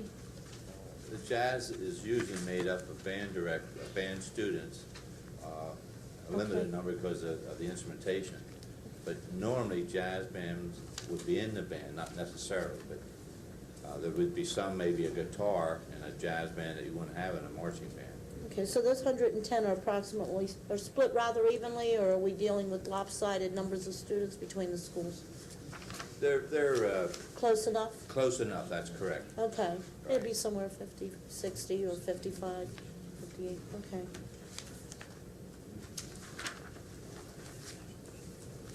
Thanks. Okay, can we move on to the Track. coaches track? Yes. The league that we're in, and again, we have a 7-8 grade structure that has promoted interscholastic track. And the league this year it's no longer co-ed, it has a league for females and a league for males. They have their track meets the same day, but they'll run 100 meters for boys, and then they'll run 100 meters for girls, and they score the meets individually. Therefore, they're competing as a female-male track team. It's our recommendation that we have an additional coach, and it would be a head female coach, or, excuse me, I shouldn't say that. It should be a head coach of females. It could be a male. And at each of the buildings, and then the assistant would work with both male and female. For your information, we have 87 out for track at Penfield and 81 at Pembroke. And the breakdown is 44 girls and 43 boys at Penfield, 44 girls and 37 boys at Pembroke. So I really think even with those numbers, you should have 3 adults working with 80-some kids in a sport. You have about 12 different events with your running, your field, your shot put.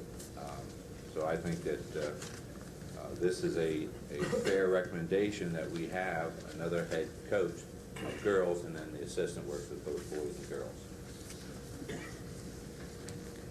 Any questions, Dr. Fike, on that? Yes, Dr. Fike, the sports menu that we have at Pembroke, at Brook and Field.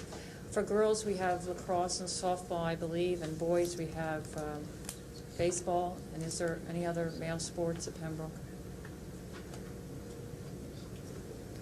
No, spring. Spring sports. I think Spring it's just sports. baseball, isn't it? Baseball and track, I'm not sure if And girls have softball and lacrosse softball and lacrosse and track. and track. So the girls have 3 sports, the boys have 2 sports. Is there a problem with that in terms of the student population? No, because like There's more football girls in season, track. you wouldn't have any girls sport, probably come for football. They have hockey. I'm sorry, Mr. President. Field hockey. No, there's more girls on the track team than there are on the lacrosse teams.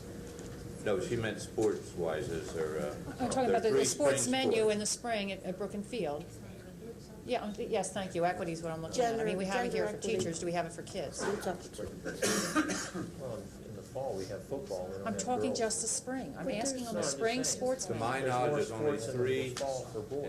in the spring, there are 3 sports for girls and 2 for boys. 2 for boys. But I'll find that out. I really don't, I'm not positive of that. Is there soccer? What about soccer? Is there girls? Soccer's only at the high school. Okay. Could we please, at this time, President Bowman, in light of all these kind of questions, and if your children aren't necessarily in those programs, you don't always know, but could we have a listing of all activities, athletic and otherwise, from 7 through 12, that we provide our kids? Could we have a comparison with Every last season. year also? What's happened, what has changed since we split this configuration up differently? We have that, Dr. Persons, by next meeting. No reason why we shouldn't be able to send that out to you next week. Thank you. Yeah, I would think the board has that, because I think each fall that big document's handed out, isn't it? Doesn't the board get a copy of the? We We get the extracurricular, yes, Fred, but, you know, when we went to, when the Red Camp plan was presented, I wanted to know then what was that going to mean in needing to add new sports, what the separation of 8th grade from 9th grade was going to be, and basically I was put off and said, we'll worry about that later, we'll get to that. So what we're trying to do is see just what's there and what is directly related to 8th being separated from the 9th grade, and what differences it's made in the Vicki, I'm sure that, offerings, you know. I'm sure that Dr. It's easy. Venema has that. I know I've seen that from him before.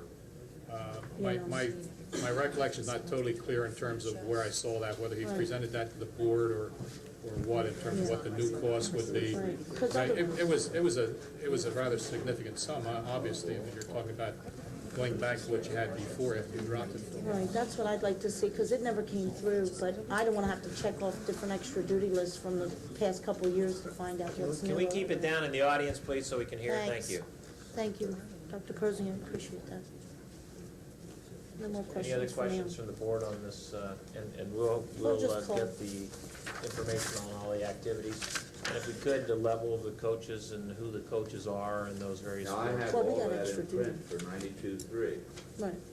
Well, I have What they're looking for, Ray, is what we currently have and the difference between what we had last year versus Okay. what the new alignment 7, 8, 9 would do. Yeah, we can I do know that. Dr. Venema's got that Yeah, information. we can do that. Good.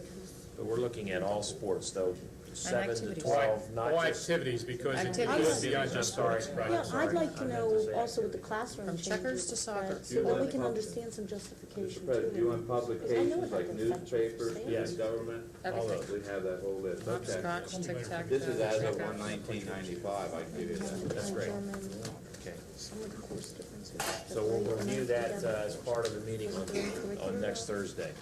Okay. Any other questions on track? I can say from coming back and watching my daughter at track, there's a lot of kids out of Pembroke, and with only 2 coaches, that's tough. Any questions from the audience on any of the extra duty assignments? Taylor? Don't knock over the camera. This is not exactly a question.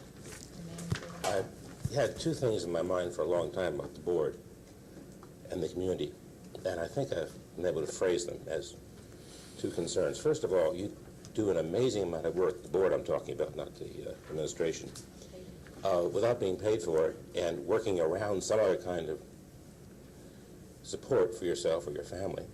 I don't know how you do that.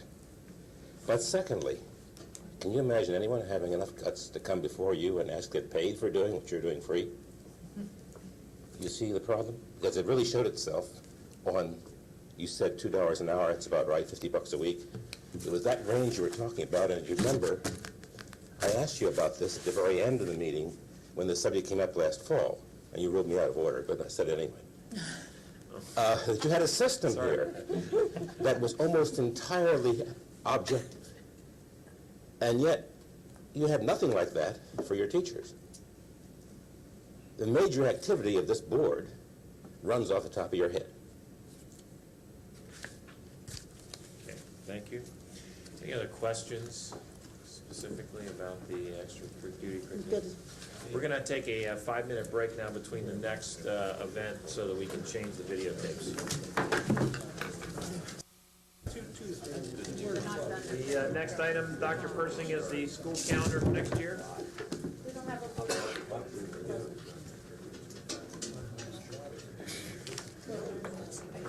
Ladies and gentlemen, you have before you the school calendar.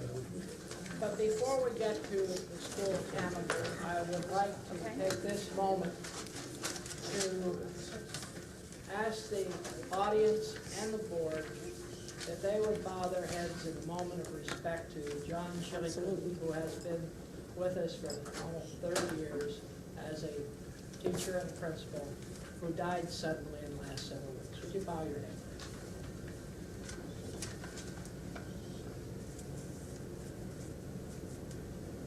Thank you. Thank you. Now, you have before you, as a Board of School Directors, a proposed 1995-96 school calendar. I believe most of the items on there are, if not all, are repeats.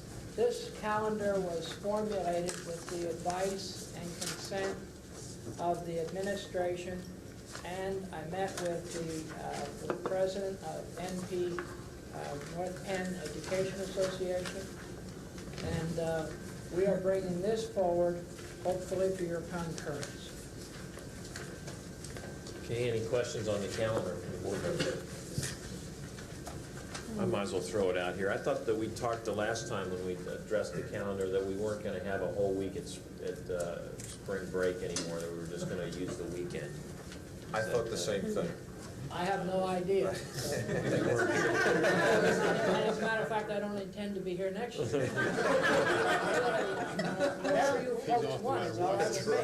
No, it was Thursday, Friday, Saturday, Sunday, and Monday, and that was debated as to whether or not at least there should be a 5-day weekend. But it was shortened down to the Friday and Monday through the strike. Right, and because of the time frame for this year. But then we also discussed, I think, that we were going to make changes for next year because of the adverse effect of children forgetting everything they learned in the 9 days that they were gone for Easter break. It was like this turn the head off and just go, it's like you had to retrain them. I always had a concern also with having school in the hot weather of June in a lot of the unventilated schools. And I think the longer you get into June, the more useless the day becomes as a learning instruction day. And anything, I would be in favor of anything that shortens that time period that we are into June. I'd certainly favor a Thursday through Monday time instead of the whole week there. Well, I think the kids have a tendency to say that, well, it's Easter break, the school's over. And that's not the message we want to send. well, we have 5 days scheduled where they'd be off right at President's Day. I mean, you've got a Thursday, a Friday, and a Monday listed off in connection with President's Day due to in-service days. There's six in-service days extending this calendar to the 13th of June. If those days were placed, well, I'm sorry, 5, because one of them is on the Tuesday before school. But basically, those are days that would be shortening the school year if they were placed outside the beginning and end of school without breaking up a traditional vacation period. So if you're considering shortening the spring break, I would consider first that if we take it that seriously, then we take those in-service days out of the middle of the school year. But I think the parent conferencing part of that in-service Well, is that's very true. important. That's true, and I will agree with that. And the in-service days are very important. But it should be added Yeah, that but- another piece of work that came out of Judy's department is a survey was put out in regards to in-service days. And there was overwhelming response from parents that they wanted to see those days backed up against weekends, because if it isn't your quote-unquote turn to have a parent conference with the teachers, then that is in fact a nice 3 or 4 day opportunity for the families. And it was an overwhelming response, was it not, Judy? I recall from that survey? We did that, I think that was 2 years ago. Under Guidance 1, it was put out the same time we started Guidance 1. Right. And to tack in service up against weekends were done out of family concerns. Okay. Any other? The other question, Mr. Bowman, President Bowman, I thought we were going to push into September to give Art Wood more time this quote-unquote summer, when we're losing so much of the summer through June But for the Penndale's- junior high. Penndale's another year anyway now, remember? We're That not was gonna to get get it started ready. by this fall. It was supposed to be Because I ready. was And he anticipating already us has starting the closer elementary to the stuff. 10th or the 12th or so. Okay. Yeah, last year, the push to move it back was because of the elementary schools. But Okay. This year, they're Did I hear some comments from the board that they'd like to see the 1st, 2nd, and 3rd of April put back in the calendar, and the 8th taken out of the calendar, which would leave us 2 days that would move up to the end of the school year, and perhaps add those 2 days, would be the 12th and 13th, or whatever the appropriate days are to snow days? I'd certainly favor that. Oh, snow days, okay. Did you? Yes. Will they be Yes. snow days, or are you taking them away right? You'd move the last day of school up 2 days, because you're gaining 2 days, and you, instead of just moving them up, you'd make them, whatever those days come out to be on the calendar. 12th and 13th. The Would now be first snow 2 days. snow makeup days for students and teachers I'd agree. Right. would be the last 2 days, whatever 2 days in June that becomes. Oh, 5 days for President's Day and 5 days for school. Why is it, what are you saying about 5 days of President's Day? Oh, Because the of 2 in-service. in-service days are there. Where? That's great, because that makes it a they basically have 5 2-day, 2 5-day weekends then, 2 months apart. That's good. Well, yeah, but Dick, as a parent, I would rather have the 2 days of those in-service days where the teachers are there, and it isn't as much of a major holiday. Put outside the calendar, we move our calendar up 2 days, and you'd still have your, instead of exchanging the 2 days at spring break, when the weather's, What do you mean by better. outside the calendar? Well, if it's outside the school year, if it's placed at the end of the year. school year, then you're moving the last day for the students up 2 days as you're accomplishing with what you're doing now. And I just feel that with those in-service days, and I'm not talking about the ones for parent conferences, but if you're going to go attacking that week, then I'd say, take a look at some of the in-services that are injected. Is it possible to have all the in-service days at the same time? Not all, Is it no. realistic? We have parent No. conference days, Right. Bill, so some of them would have to stay. I What I'm understand. saying, not all of these would necessarily have to stay there. Well, But otherwise, you know, I was I'm- pretty happy until you guys started. So you're advocating being off the whole week Yeah. of, the first week of April, is what you're saying, Mrs. Scheer? I said I Move would the have in-service rather days. seen the in-service out, move your days up, and designate those 2 days or 3 that you're talking about as in the event of snow, which still leaves you not moving forward with your calendar until those days, if they were consumed as snow days. Because we run into the problem every time that we don't designate snow days in the calendar, and we set a last day of graduation, we have the same problem we're facing now that we had last year, that once the calendar gets moved, we didn't have the snowy weather, but no one ever wants to honor the last day of school for seniors. I mean, it just doesn't want to be respected. If you end up gaining a couple of days for one reason, you've got to take them away. If you gain them for snow, we ended up giving them away. So I'd rather see those days designated, and that way, when we pick the last day of school for the students, it's only after maybe 2 or 3 days of snow that we've got to sit here and start deliberating whether we're having an alteration in the last day of school or not because of the weather. If you understand psychologically, we get a negative reaction every time the end of the calendar moves. So I'd rather have it placed that way, so that people are prepared and we don't hear this. Also gives us more time at Penndale next summer to finish up. Okay, why don't we We suggest shorten it. this, that based on what Dr. Persing has heard tonight on the various moving of the calendar, how about we take this calendar, maybe a couple other ones with the other alternatives, and bring that to us on Thursday, and we'll vote on one of the 3 or 4 calendars that are Fine. recommended.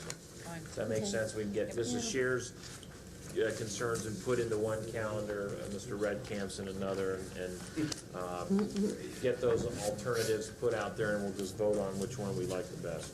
Mr. Bowman, I also have to add that I think I'd be remiss in my responsibilities as a representative of the Jewish community to recommend that the first day of Rosh Hashanah, September 25th, be considered as a day off. Okay. Put that in one of them also. Could it be? Let me see if I understand this correctly. I hate, boards are really great at this. They make all these comments and they say, now you just clean it up and get it back. But to make sure I understand this, as I understand it, what we're talking about is taking the April days and just simply be off Thursday, Friday, and Monday, correct? That's one.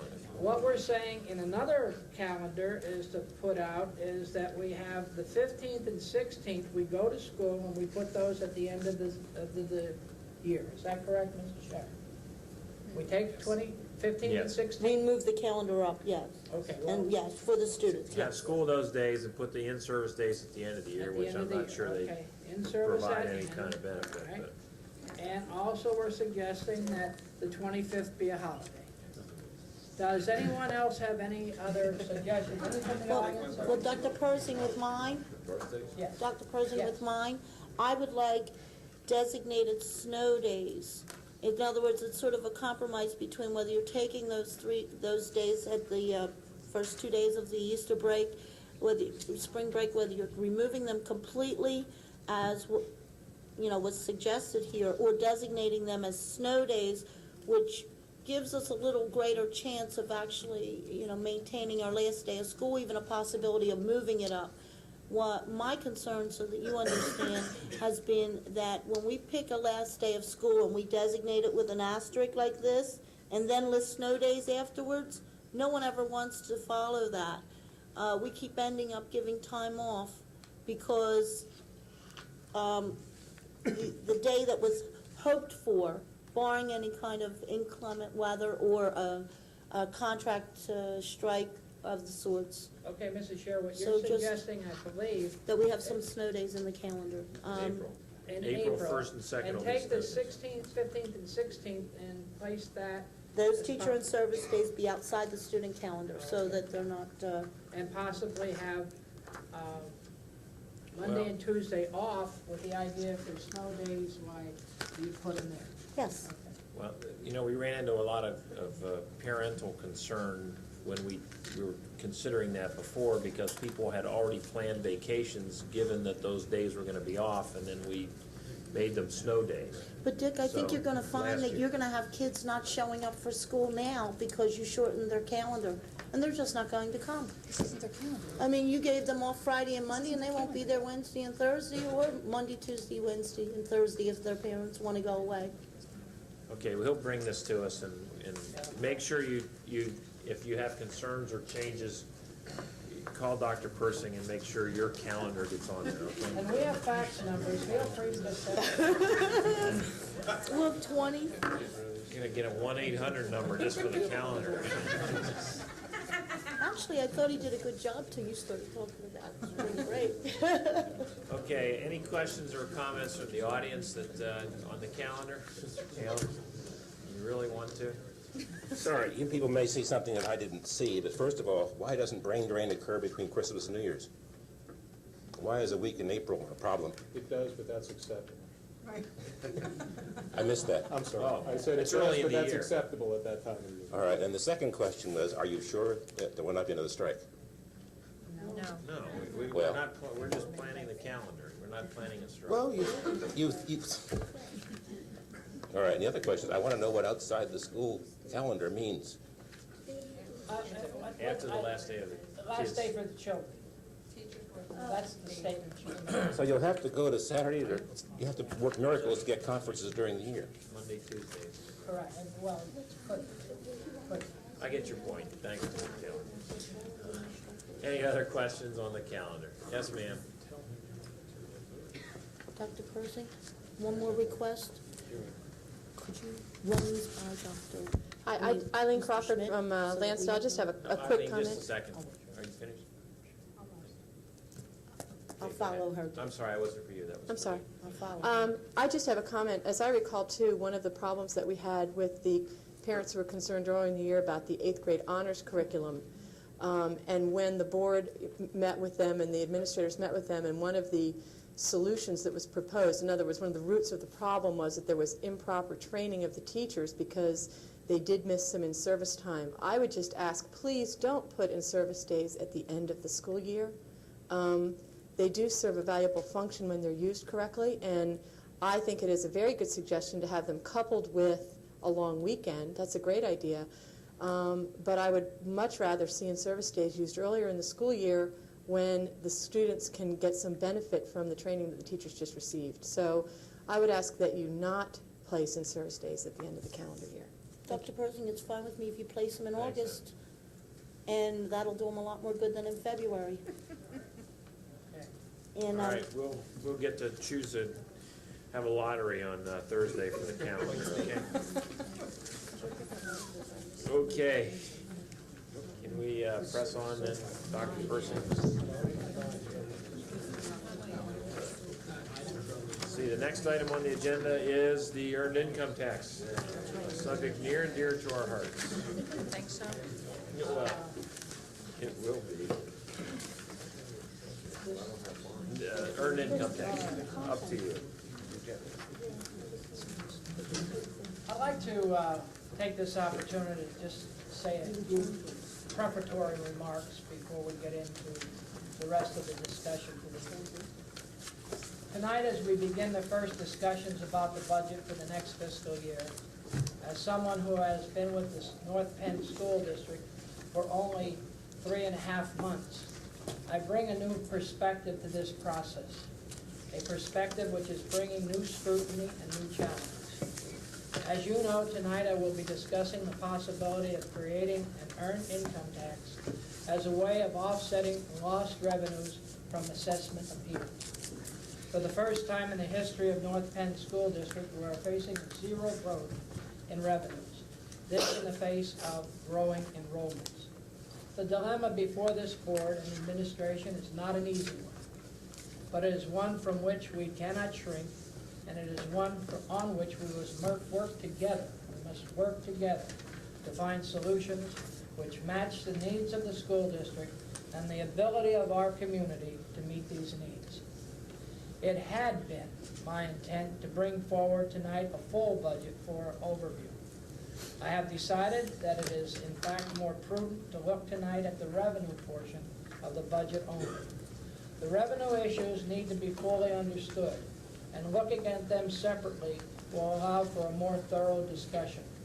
We must include in our discussion the earned income tax alternative, which is why I'm encouraging the board in this forum to look once again at the earned income tax.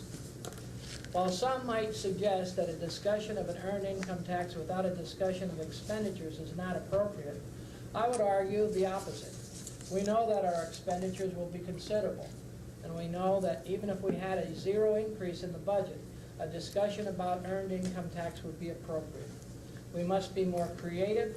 We must begin to think in new ways in order to deal with the educational expectations of this community. I have stated publicly that I believe that the funds raised by imposing an earned income tax should go to reduce our debt, to pay for capital expenses, and to lessen property taxes. The tax burden on our senior citizens would be reduced over time if the school costs were carried by those who are part of the working population of our community. An earned income tax is, I believe, more equitable. This is not a new idea. Communities and districts around us have already reached this point. 2 of our own municipalities are currently imposing an earned income tax, and others are preparing to do so. We are not able at this time to share in any of those revenues. It is time that we did. Many residents of this school district are paying an earned income tax to other communities in which they work. If we levy this tax, those dollars already being paid will come back to North Penn.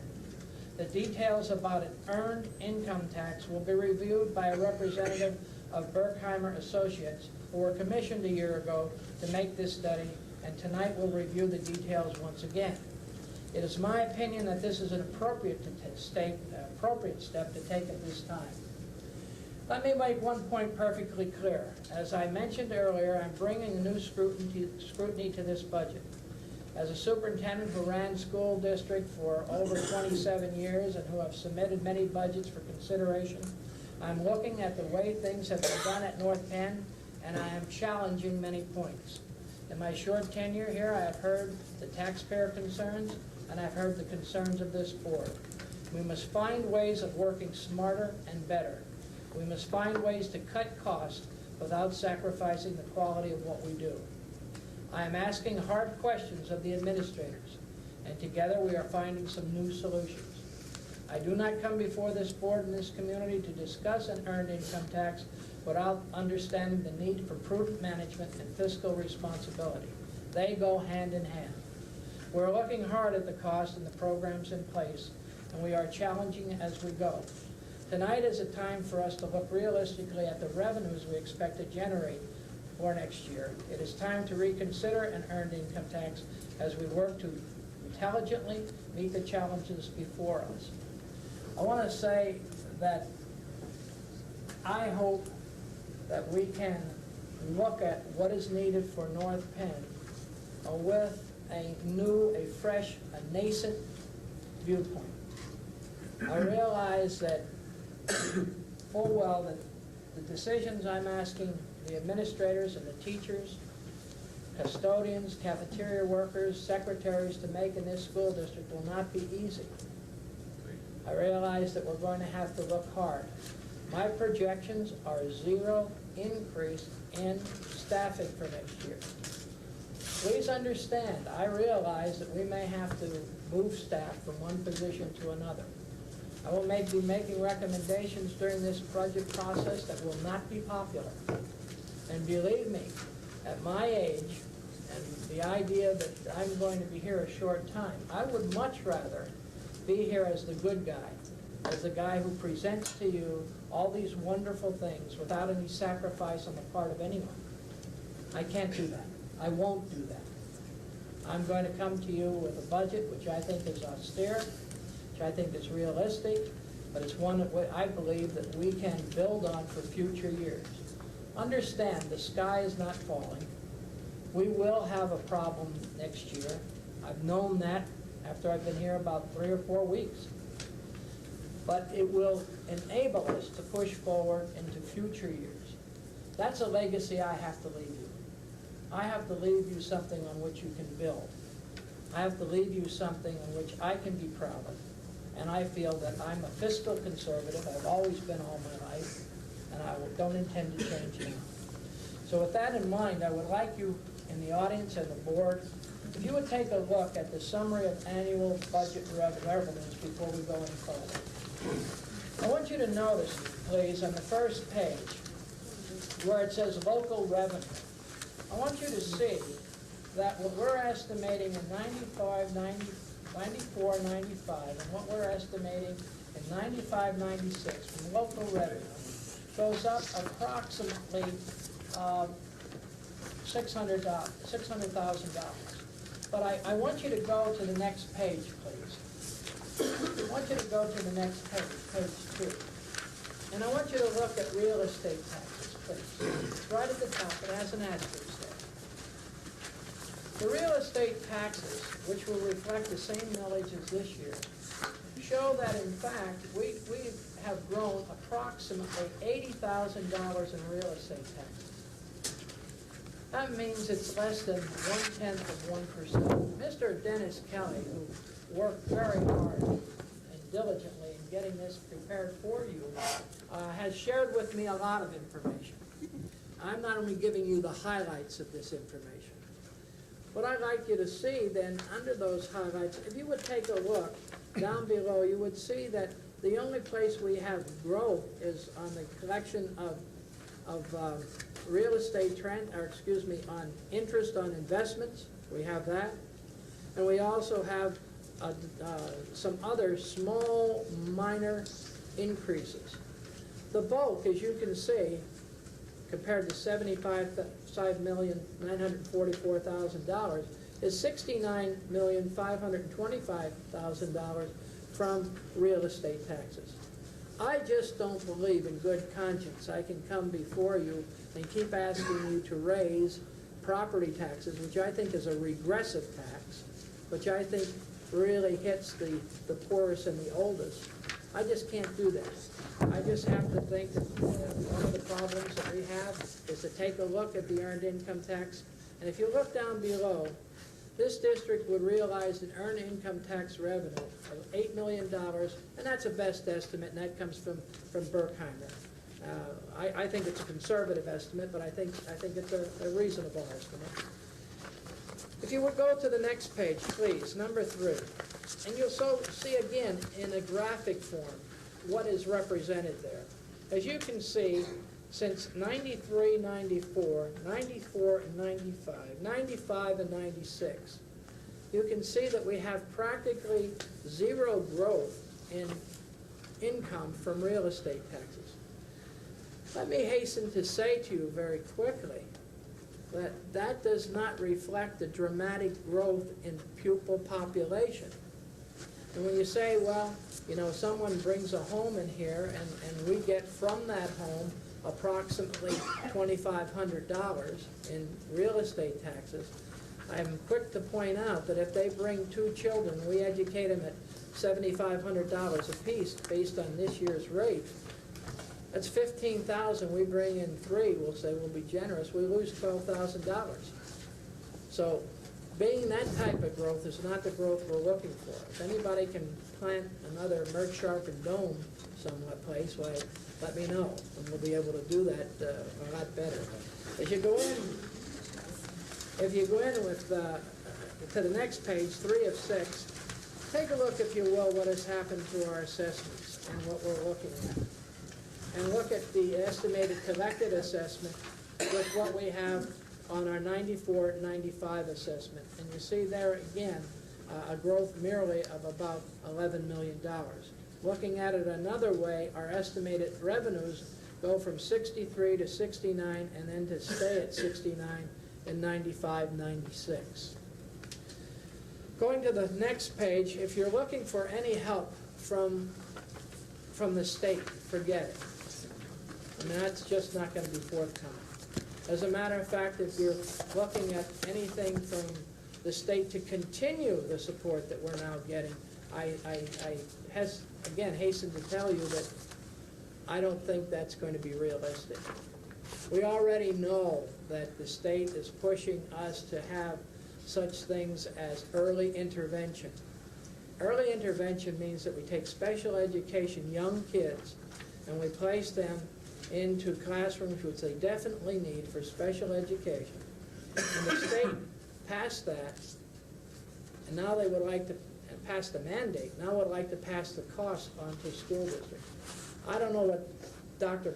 Clark is prepared to make an estimate, but my best estimate, if we were to take that program, one program alone, it would cost us over $1 million.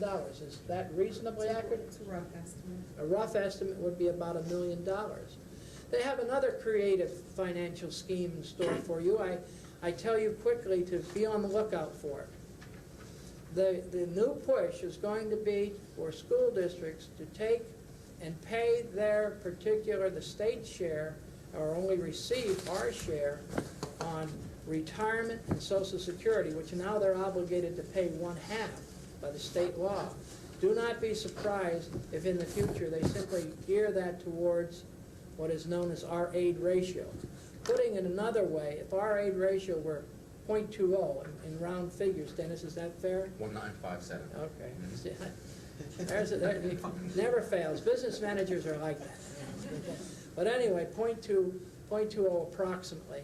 You would see that if we use that instead of 0.5, we would be reducing the amount of money they would be reducing the amount of money that they would give us for retirement and for Social Security. You as local taxpayers would be picking up millions of dollars. So you be careful about that in the future. If I'm not here, remember you heard it here first. And make sure that you get hold of Dennis by the stack and swivel and make sure that he remembers. And I'm sure you will too. I will. All right. If you'll go to the following page, keeping on what we get from the state, please take a look at North Penn, what we get a subsidy per ADM. ADM means average daily membership. Putting it another way, it's the number of students that we have. And so the number of students that we get $529 per student. Upper Perkiomen, which I'm very familiar with, got $1,774 per student from the state. That's a lot of money. That's a lot of money that the one school district gets from the state and the other doesn't. If you come down also and you look at summary of federal reviews, you'll see that that's not going to change. That hasn't changed in so many years, and don't look for that to change. If you look from other financial places, this is crucial. Please look at the last page. This is very, very important. This school district had realized from the sale of buses, from the sale of land, and other sales, had realized certain amounts of money that has come to us. And we will not be having that type of money as an income in the future years. As you can see, it's down to what we estimate to be $90,000. Now I'd like to go then the next piece, and before we leave that, there may be some questions in terms of this. I'd like some clarification from Dennis on between pages 1 and 2. The estimated 94-95 revenue shows on one $75,650,000 and the other shows $75,350,000. Which is correct? The 350 must be a typo on there. Typo on the second page. Correct your copies.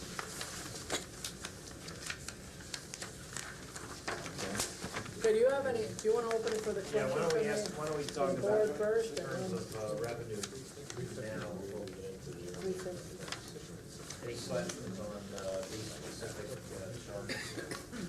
Dr. Person or Dennis? I have questions for Dennis. Go ahead. Dennis, when we talked a couple weeks ago, you expected the mill value to be $280,000 for this year. Yes.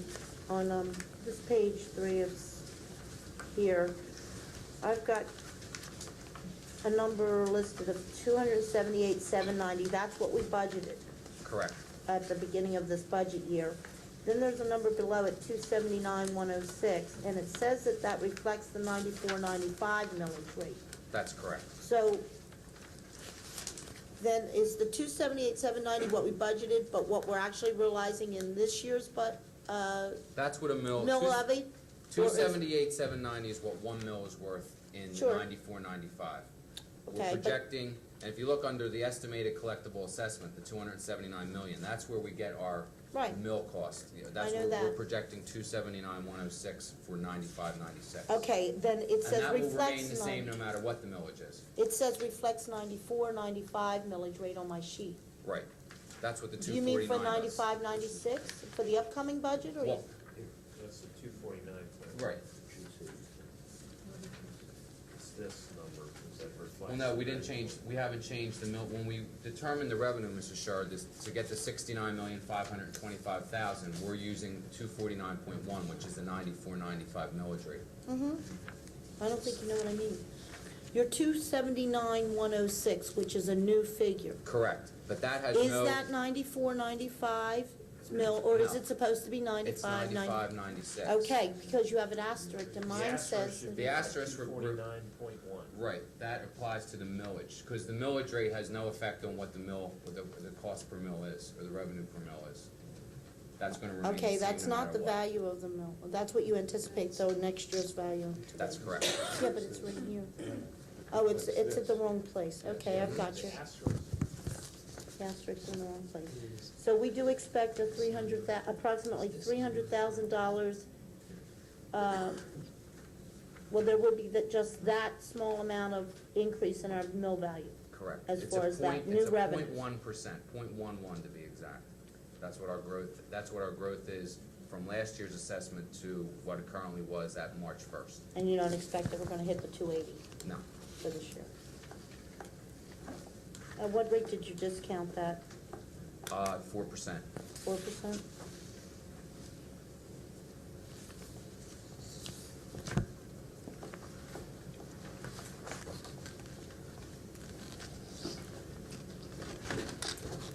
Any other questions from the board? Should we open it to the audience? On the income, sure. Any questions regarding these charts and the income projections from the audience?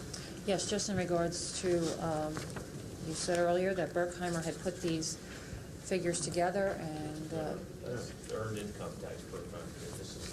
Okay, Just the yes, revenue right now. We're not We're only doing on that. revenue. We haven't talked Just revenue. making- Just We haven't just gone to revenue that now. Hang on, that's not- But we'll get to that. No questions from the audience. Now we'll get on to the earned income tax. Okay. Oh, there was a hand, I didn't see it, Bob. It was a late raising. Oh, I'm sorry. You can't. Sorry for being late and raising my hand. Bob Graziano from Tolminson. I just have I think it's a simple question, probably of Dennis. In the federal revenue, how much do we get for reduced and free breakfast and lunch programs, and where is it reflected in this chart? The cafeteria fund is not part of the general fund, Mr. Graziano, It's so not. that's a separate category. You won't see that in here. What the federal money in here just reflects the federal programs that we run. Okay, and if we see changes from Washington, how would that eventually get reflected in the overall budget, or would it? That would be reflected really in the audit report. You would see the cafeteria fund is given a separate section in the audit, and you would see how that affects the fund balance in cafeteria fund. Thank you. That's the school lunch program, that would affect only the, would not affect these revenues. It would only affect. Okay, good question.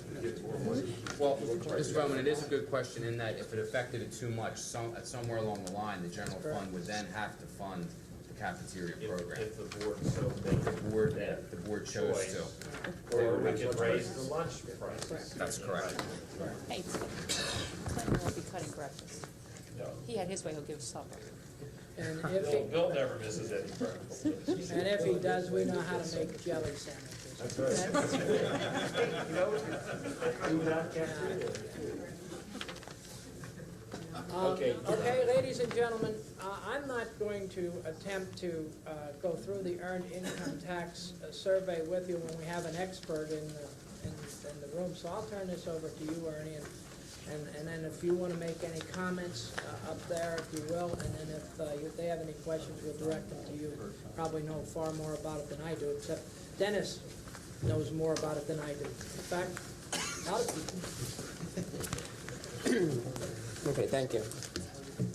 Basically, the only comments that I really have at this time is that, as Dr. Persing had indicated, that the study that we did for North Penn School District last year, basically just reviewing the estimated figures that we had really furnished again this evening, again keeping in mind they are estimates and somewhat agree with Dr. Persing that they probably are somewhat conservative, but any time that we do offer any projections to the school districts or municipalities that we do the service for, we take some of those things into consideration.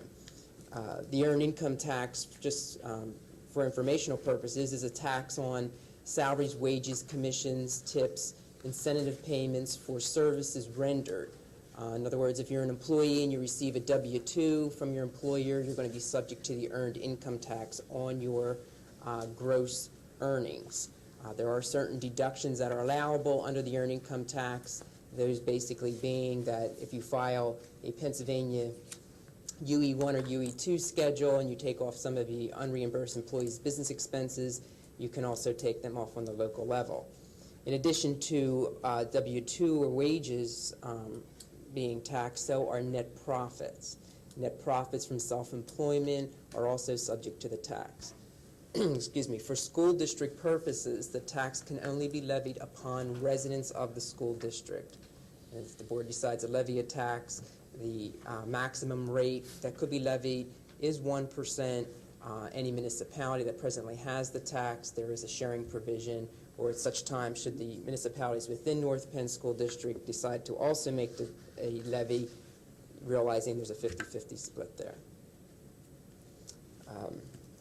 The employers within North Penn School District would be required by resolution, should the district decide to enact one, to withhold the earned income tax from residents, again, of the school district who are employed within the boundaries of the school district. Those taxes are remitted to the collector on a quarterly basis. They're due 30 days after the close of each quarter, as your federal and state follows that same pattern. Individuals within the school district would be required to file annual returns, basically by April 15th of each year, which would be the verification of the income from the preceding year, attaching all the verification and proper schedules, W-2s, any taxes paid to any other political subdivisions could be used as a credit against the local tax here in North Penn. Realizing that any of your residents now paying a like or an earned income tax to any other municipality within the Commonwealth would then, at the time that the tax here would take effect, would then begin to channel back to the school district in credit of those people's names.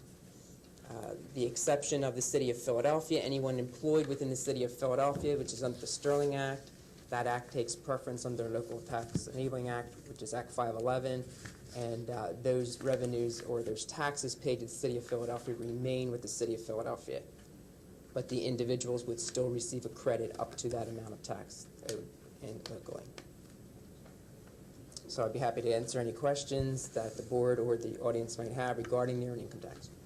Ernie, did you clarify that last statement about if you worked in Philadelphia, would they receive a credit? Yes, if you work in Philadelphia, the City of Philadelphia levies a 4 5/16% earned income tax presently right now on non-residents employed in the City of Philadelphia, which basically means if you step into the city limits, you're being taxed and the employers are required to deduct that tax for the city. Those taxes stay with the City of Philadelphia. There's no reciprocal process that comes back out to the suburbs. But an individual, when they would sit down and calculate at the end of the year what their actual tax liability would be to North Penn School District, they could use that as a credit against that. No additional monies will come back here, but it usually washes out. They don't have to pay twice. That's correct. That's what you're saying. Great. Okay, thank you. That was my question. Here. For your estimates for these purposes here, are they only on Berkheimer collections of people that are already paying somewhere else? On page, well, it's labeled 3 of 5. If you look at that page under the earned income tax summary and municipality distribution information, that information there, it came from our records in areas that we administer the earned income tax.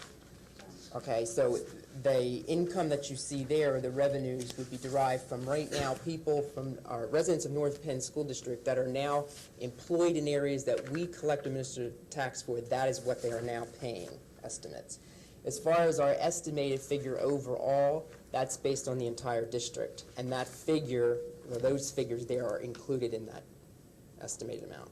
Where are your estimated figures coming from?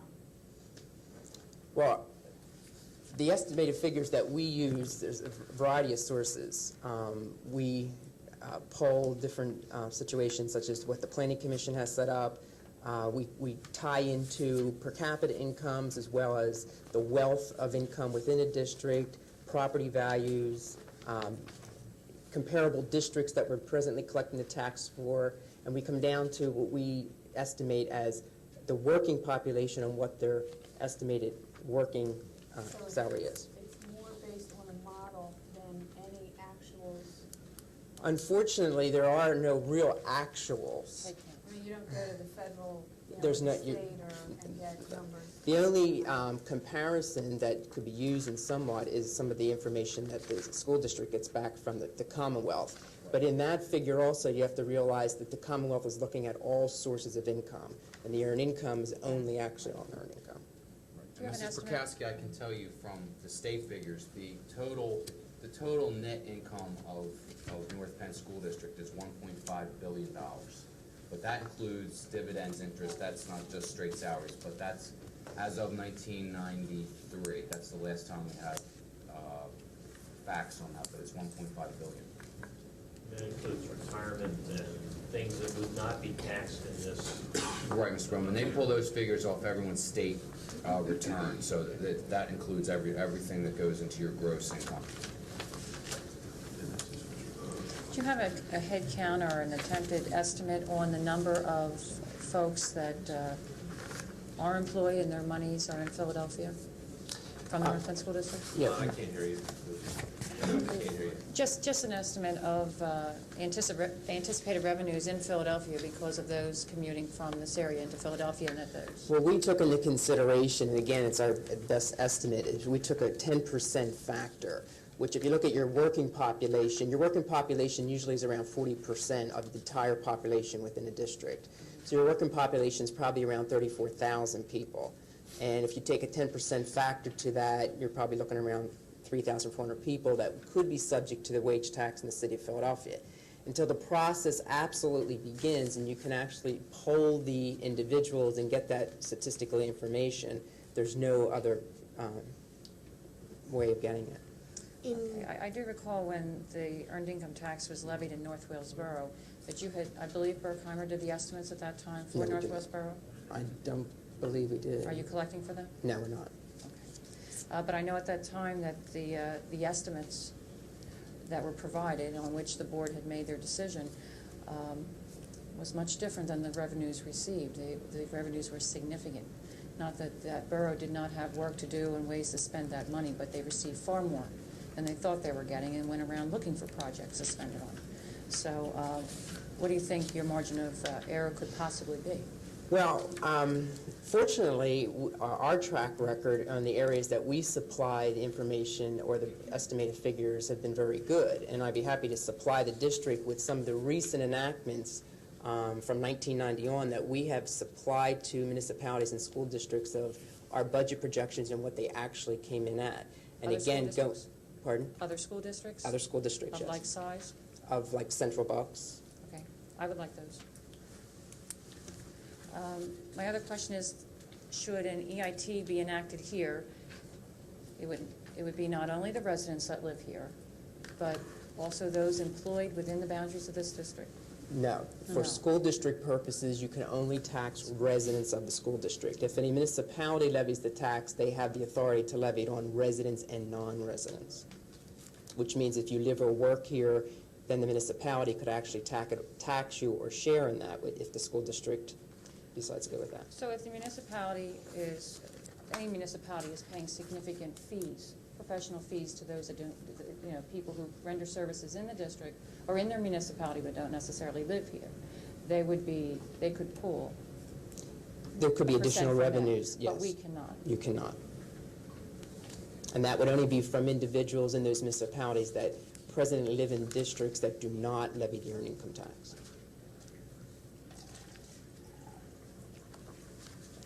Question? No. Yes, What- thank you. Can I ask, what would be the administrative fee for, that your collection agency charges? Well, we haven't been Percentage asked. of? It would be a commission charge based on the monies that we disperse to the district. There's generally a percentage. Generally, I would say it would be no higher than 2.5%, but it would have to be what we would negotiate and the services that would be provided. But it wouldn't be any higher than 2.5%. On the page 3 of 5 that shows the number of employees that has been assumed paying the earned income tax at some location, has that eliminated those residents of Philadelphia for which we cannot bring their tax dollars home, that the ones that escape taxation here? Or are they including all the pay and earned income tax, period, whether it be to the city of Philadelphia, whether it's a 0.5% or whether it's a 1%? Those figures on 3 or 5 are basically from areas that levy the earned income tax, or the 1% in most cases. The Philadelphia estimate, we estimate around, I'm going to say about 3,400 people work in the city of Philadelphia. That revenue is not part of that listing here, but is taken into consideration when in the overall projection that was given. Was here. Well, when you say that most of them have 1%, given the fact that they're our residents, anywhere where the district is levying a half and the municipality is levying a half, our residents cannot be paying the 0.5%, correct? In another school district, another area. To another school district, but Right. remember the municipality. Yeah, may charge their half. No, the municipality can levy a 1% tax, and the school district can levy a 1% tax. If that takes place, the automatic sharing provision offsets that, so it's an automatic 50-50 split. If you have in a municipality where the tax is levied at 1%, that full 1% remains with the municipality. None of that is shared with the school district. Right. But we don't know which of these, though, in these numbers, there could be people that are paying a 0.5%, and therefore, if we levied a 1% earned income tax, they would see a doubling of that tax. Correct? Well, it could If very they were well. paying a 0.5%, Yeah. say in WIPPAIN, and For we levied example, it. I pay a 0.5% in WIPPAIN that WIPPAIN gets from me. Right. If we enact a 1% tax, Your tax Upper dollars. Gwinnett, where I live, also enacts a 1% tax. 0.5% would go to Upper Gwinnett, and 0.5% would go to North Penn, and nothing would go to WIPPAIN. Correct? It would funnel back So to your that's an district. example. I think that's what you're trying to get. Exactly, could be in here, your tax dollars. because what I'm trying to find some justification for are the statements that are made that most of our residents are already paying it. And quite frankly, whenever these numbers come through, the best we can show is a little less than 14% residents is what you can verify are paying it at some rate. Not necessarily at the same rate they'd end up paying if we move forward with this, but just that they happen to be paying one of some degree somewhere. And even within those, some of those are within our, North Right. Wales is included. If anyone in North Wales thinks that, the shift of those tax dollars to here isn't going to hit them in their local tax pocket, municipal tax pocket, I think they're probably gravely mistaken, unless North Wales has a lot of extra money coming into its coffers, that it doesn't necessarily have to compensate for what we shift over to this municipality. And I'm trying to understand, trying to find how we can find out, get a better handle on just how many people are really truly unaffected, because I believe it's going to have a major impact on a large portion of this community. And we do, there's no single classification of those who are going to be hurt. If you have families with 2 incomes and a student, if a student's working after hours, after school at McDonald's, they have to still go through this process of filling out the forms and reporting to your agent. That's correct. To your agency, right? That's correct. And unlike the earned income tax, I mean, there's no limit. Is there any kind of a, you have to make X number of dollars in order to be taxed? Under the Act, you can write in an exemption up to $5,000. That anyone who earns less than $5,000 would not be subject to the earned income tax. You can, You have or the is that a authority. part of this board, is that another process that this board? No, that's part, you as the board would have to decide whether you wish to make that It part of would your be ours, resolution. separate. Yes. It's separate. I saw the list on the earned income tax analysis, and you listed some of those excluded. I think there's a few there that should come out. Also, rental income. We have Hatfield Village Apartments, which is one of our major 10 taxpayers in this community. And contrary to some people's beliefs, I do believe that those renters there are contributing to the property taxes through their rental rates. But with this shift, the owner of the building complex would not pay taxes on the rental income from those properties, is that not correct? As compared to other businesses that would? If the rental is classified as passive income, he would not be subject to the tax. And that's his rental income, If it's non-passive income, it would be subject to the tax, but that individual or the landlord who owns that property, remember, would have to be a resident of the district to pay it. He'd have to be a resident? He would have to be a resident of the district either way. And if he's not there? Then he's not to the school district. Stocks, bonds, and trusts? Stocks, bonds, Not dividends, trust, any benefit packages are not taxable. Social Security, workman's compensation, unemployment compensation, anything of that sort is not subject to the tax. Subpay. Okay. I'd just like for the community, anyone that's interested in learning more about the earned income tax, I think I'm pretty much on record. I've been here for the 3 discussions that have occurred in the past 4 years prior to even being on the board. I listened very carefully when it was first proposed. I'd say that you need to consider that, first of all, this is a major shift in our tax burden, but the major benefactor, I still believe, is your commercial properties. I know some other districts, 11 out of the 21 do levy the earned income tax in Montgomery County. 10 of them do not, so it's about as close as you can get to a 50-50 split. Those that mainly do not are those who have the commercial base that we have here in this community. Those that do not are those who have the mill values that we have in this community. We may be seeing a leveling off of our real estate assessment growth, but it still takes almost $280,000 from the wage earner in order to equal 1 mil of property tax relief. For the average homeowner in this community, that's $8. In other communities, they have a mill value of $80,000, $90,000 to $100,000. So when they collect $280,000, it brings a lot greater property relief to their average homeowner. That doesn't occur here. And specifically for your agency, you presented the regulations for the earned income tax in 1993. Have there been any changes in these? Mine might be from 91. I'm sorry, mine's from the 1991 report. At that time, we received a significant packet of rules and regulations. Right. Have there been any changes in these rules and regulations? Not that I can think of. The only changes really, they're ones that we recommend as far as the enforcement of the ordinances and resolutions, but So if we photocopy these and make these available for business owners, community members who would like to see exactly what kind of administrative maze goes with this, we're safe in giving them this, and they'll get actual up-to-date information.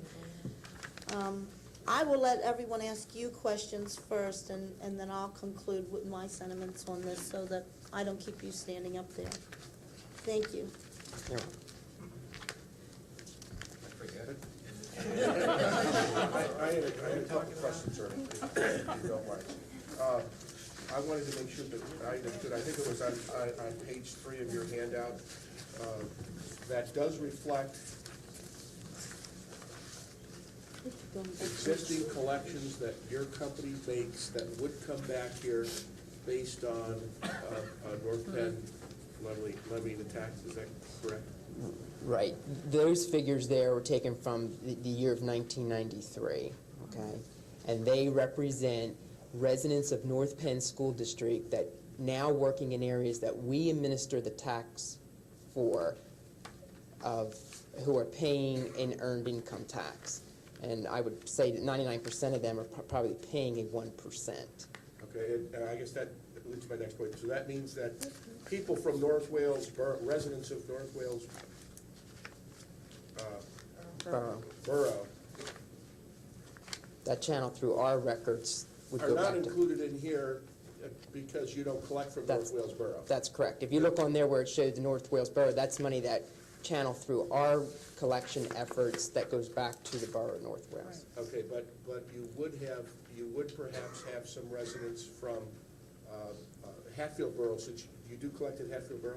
We did, Okay. up until 1995. At this point in time, We some did, of their yes. money is okay, and the other thing was, other than the circumstance at Whippane Township, where there is a half and the school district doesn't take their half, is it basically true that either they both take a one or they both take a half, but there's virtually no place else in the county that somebody's gonna be getting a half, or is there maybe one other? The only one that I can think of in Montgomery County and the surrounding area that levies 0.5% at the present time, I could be wrong on this, is Whippane. Basically, the other municipalities and school district are all at 1%. Upper Marion does not levy an earned income tax. Pardon? Upper Marion School District does not levy an earned income tax. Okay, and the municipalities? Some of the municipalities do, but they're at 1%. Okay, thank you. Ernie, I remember. Is there any other of the municipalities of North Penn that you know of that are considering an income tax? And have you worked with any? Well, they all I've- do because We of do. us. No, I mean, whether we do it or not. No, Oh, because no, they're just all waiting for reacting to us. Hatfield Township. Hatfield Hatfield's gonna do it. There, No. we've done, They told me that it was only in reaction to us, and they're doing everything they do every time we bring it up. yeah, we've done some studies for other municipalities, but I can't say that at this point that anyone's, that we're in. Your company is not Yeah. involved with this, okay? Bill Jean Vandergrift told me it's only in reaction to us, and they'll pull it off the table as soon as we do. Mr. Bowman, can I say one thing? I think, I know no tax is going to be popular, but I think when you look around, if part of our problem here in North Penn is due to the state, when you look and see two surrounding districts, Methacton and Souderton, if we were funded on our SB at the same rate that they are, we would have between $6 and $7 million more. Unfortunately, we're not. We were caught in a period of growth when they were putting a freeze on the subsidy. So consequently, we are definitely underfunded by the state. I know as a child, whenever I said I wanted to do something because everybody else was, my dad always said, the biggest crowd's going to hell. But when you look, when you look at where we are, we're 15th, subsidy-wise, we're 15th out of 21 districts in this county. All but 3 of them all have this tax. And I realize that it's everybody but Lower Moreland, Jenkintown, and Abington, who are funded at a higher level than us, have this tax. And I realize that I know I've sat here for 1 year in this position and 3 years before George retired, and I've heard people say we're going to tax them out of their homes. But when you really look around, I don't know where people are going to go. The other surrounding districts have this tax plus a higher millage rate. And when you consider Montgomery County, all the houses are supposed to be at the 5.3 of the market value. So I really don't know where we're going to go, but I don't want to see senior citizens, I mean, they're the people that seem to be the ones that will be taxed out. And I look at this as a fair tax. And I know it's strictly up to the board, but I just wanted to speak my piece about it, you know, in fairness to everyone. As Dr. Persing said in the beginning, this will hit the working people, such as myself, who were out there earning money, and not hurt the people who are living on fixed incomes. We can't charge you, Dennis, unless you move here. Why not? But I just may be doing that. Is it possible to put restrictions on where the income tax can be spent within the budget? That's probably more of a legal question than I can answer, but basically, my understanding is the earned income tax can be used for general revenue purposes, and you probably, but I think you'd have to, run that possibly by your solicitor or whatever, if you can earmark that for specific things. You can what? You can fence the money. By board policy. When we pass the resolution, we can in fact fence it during the resolution that says we're gonna make the tax and that's gonna go for capital, for debt reduction, whatever, but we have to put that stipulation in the resolution that we pass. And how do you dictate that to a future board? Absolutely. I don't, how would that hold You up to a can legal do that. challenge You to don't have dictate to a legal board, to another board? I mean, what's your term in office going to be eternity? Or do they undo the earned income tax I or would check with Mr. release them? Potash, but maybe a future board could change, adopt a new resolution. That's right, so it would only be Well, but temporarily.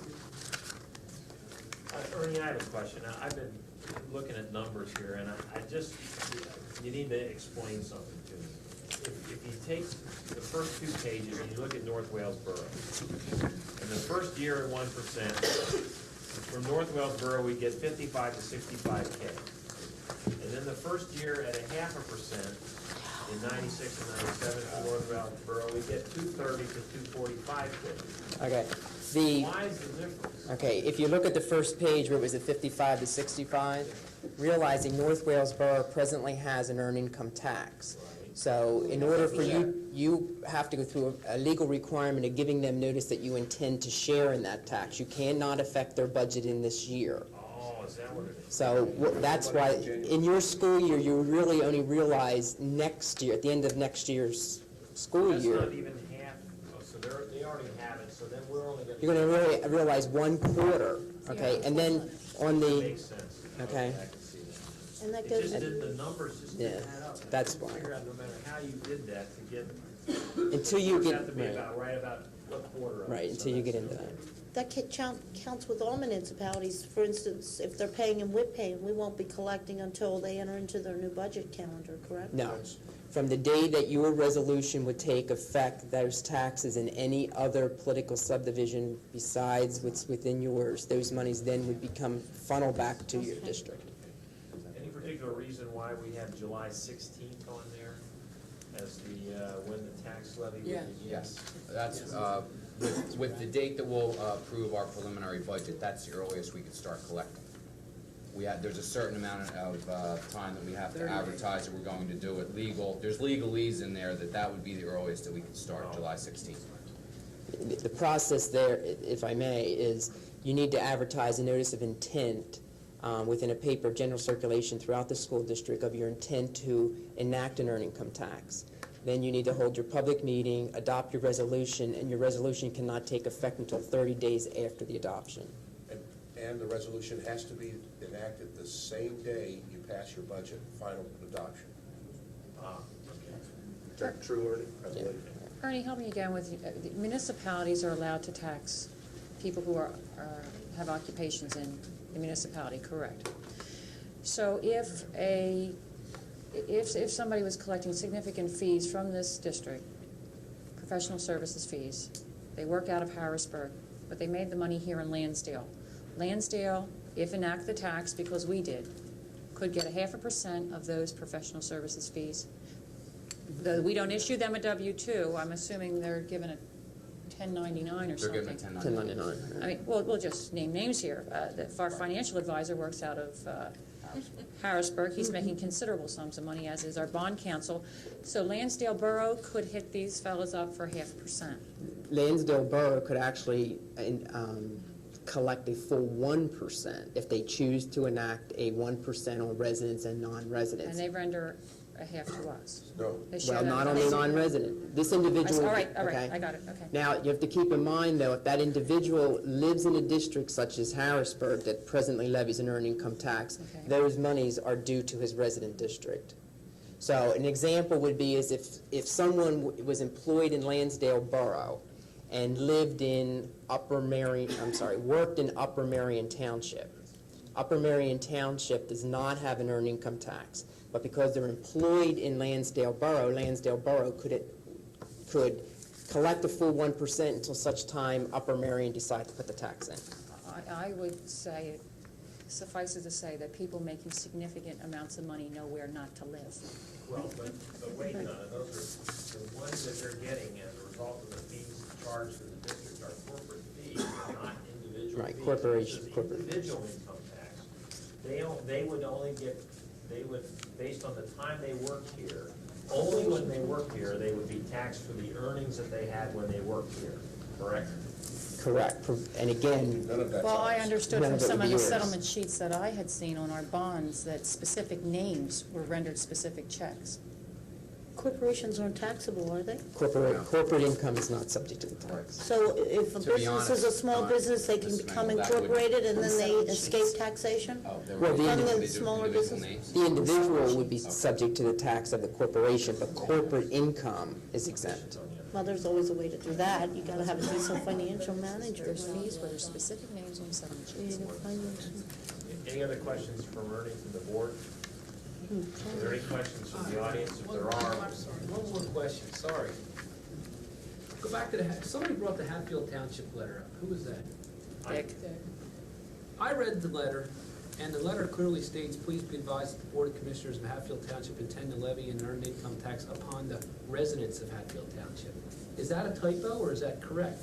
The reason So in other words, if you're employed in Hatfield Township, you do pay it or you don't pay it? You would if they enacted, if you're in district. They're enacting only on the residents.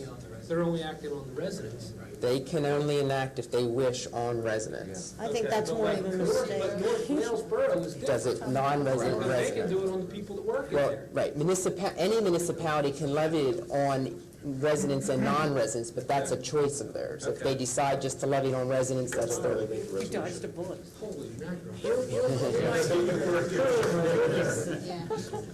I think they made a mistake. When I read, well, I kept reading residents over and over again. And then, we're talking, he's saying, how much money you save by coming? Too late, Tom, they're gonna read it. No, I was gonna say, they catch the video play, that's gonna be changed. Okay. Any other questions, Ernie? How about from the audience? If they are, I'll have Dr. Fike, if you would give up his seat at the table and have Ernie sit, and we can have, if there are questions from the audience. Would you mind, Dr. Fike? No. You put Ernie next to you. Oh,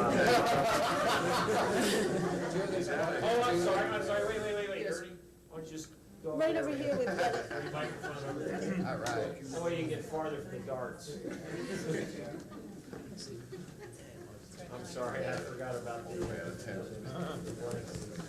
Bob Graziano Have from, you get up and Dr. Fike and then, okay, Bob. Bob Graziano from Tillmanton. Do you know of any districts that imposed a 1% tax and the municipalities in that district did not recapture their 0.5%? Let's see if I understand your question. Are you asking, are there school districts that have levied the earned income tax and the municipalities decided not to share in that? Yes. There have been districts that have done that for many years. In this area, I can't think of any now that are not in the sharing provision. You'd but- say it's pretty rare, though? Yes, Yeah. yes. Ernie, if I can help, there's Methacton, Norristown, and Perk Valley all have it listed at Okay. 1%. So all those districts also share the tax with the municipalities. They do share, Yes, those three? yes. So with that in mind, knowing that you're only going to get a 0.5%, because the municipalities, they'd almost be crazy not to recapture that half. Not saying whether I agree or disagree with the earned income tax, but what I'm suggesting is for your deliberations, that you not even consider a 1%, that you consider a 0.5% and force the municipalities on their own, if they want, to levy the other 0.5%, not get it for free, so to speak. Let them have the political courage to say they want a 0.5% on their own and not just give it to them. The question that you bring up then, if we only levy the 0.5% and they levy a 0.5%, do they get half of our 0.5%? No, but they don't have to levy their 0.5%, though. Okay, great. No, that's good, good question. By the I way, didn't know that. Montgomery Township has asked that I at least seek clarification of where we're headed and that they, that if it is the intent of the majority members of this board to enact a tax, that they clearly articulate just exactly what percentage that we're seeking. They would like to have that, once a direction is set, at least clearly delineated for the public, for them.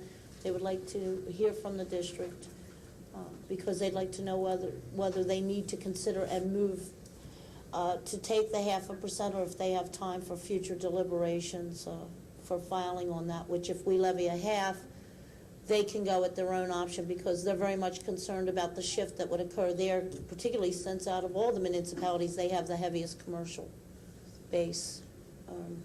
And I would appreciate that. Some Any notice other for them. questions from the audience?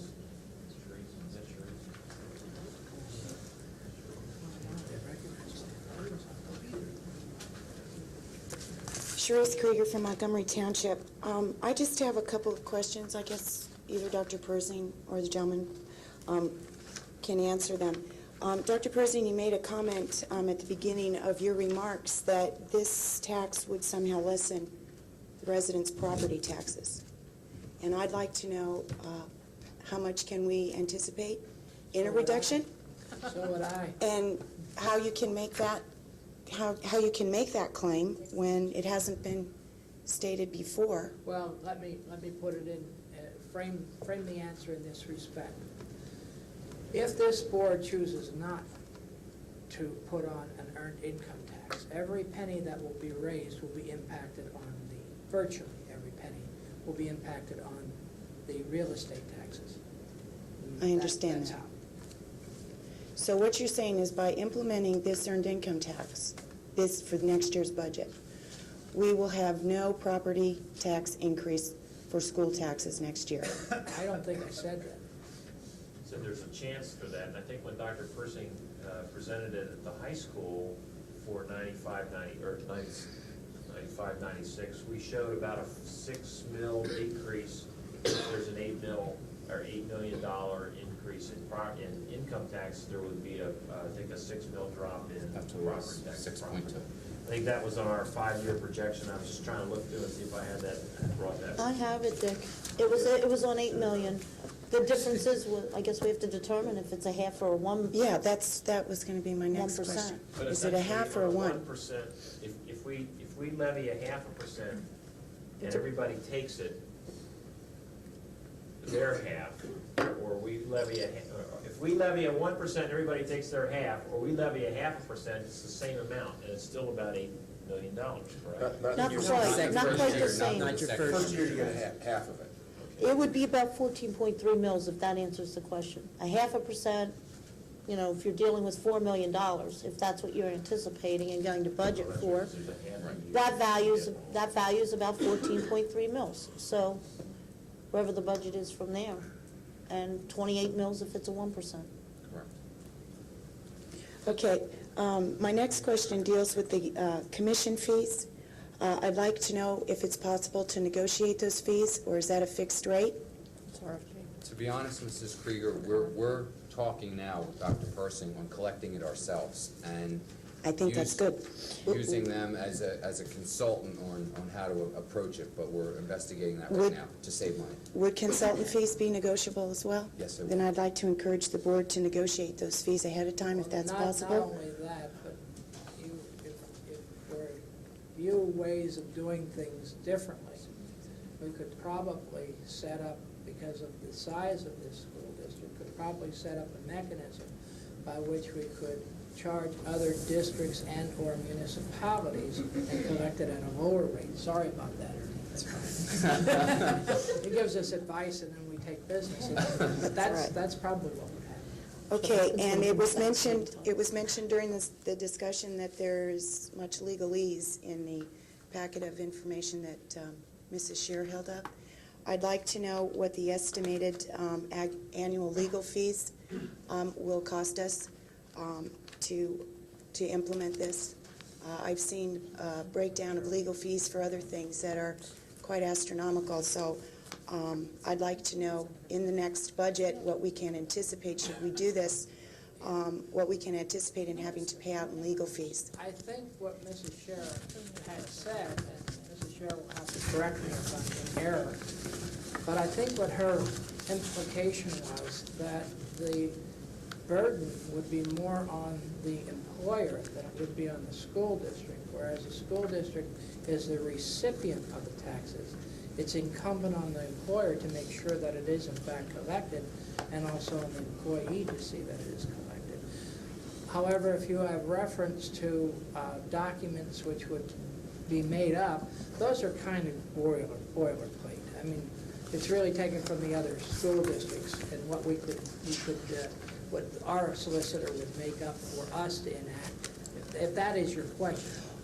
Well, I think my question, basically, I would just like to know for budget purposes for next year, because of the legal fees that we've incurred for other things that I'm sure have involved boilerplate forms or whatever. I'd just like to know, Sure. on, you know, Yeah, and I think that's in the a very budget legitimate process. question. Okay, Very legitimate question. thank you. Any other questions? Yes, sir? Hi, my name is Chuck Hammond. I'm from Montgomery Township. I assume tonight we're not having no public comment, so some of my statements, they may have to have a question mark after them. First of all, my first comment has to do with, you should have learned last year when you could not even get anyone to second the motion for an earned income tax, that may not be an option for us. To answer Ms. Shear's comments, my wife and I both work in this district, and the 1% earned income tax will have a $900 impact on us, as well as the projected $469 real estate tax increase. That's close to a $1,400 increase per year. Many people in this district do not pay an earned income tax now and don't want to in the future. Perhaps that's why we live where we do. Did you ever consider that? This is intolerable for anybody in the district, especially for people without students in the school system. This will affect senior citizens trying to make a couple of bucks to offset their Social Security, as well as students working part-time jobs for spending money. For young marrieds, this $1,000 could mean they're losing their new homes. Now, Mr. Pershing, or Dr. Pershing, has gone for the earned income tax to offset property tax reevaluations. What happens when you settle the teacher's contract? Where does that money come from? This beat cannot go on. It must stop, and it must stop now. The fallacy that we have that you can buy education does not work. This spend, spend, spend without a source of income has got to stop. You cannot keep bleeding the community dry with every spending whim that the board has. Perhaps the so-called mainstream majority of North Penn better wake up and smell the roses.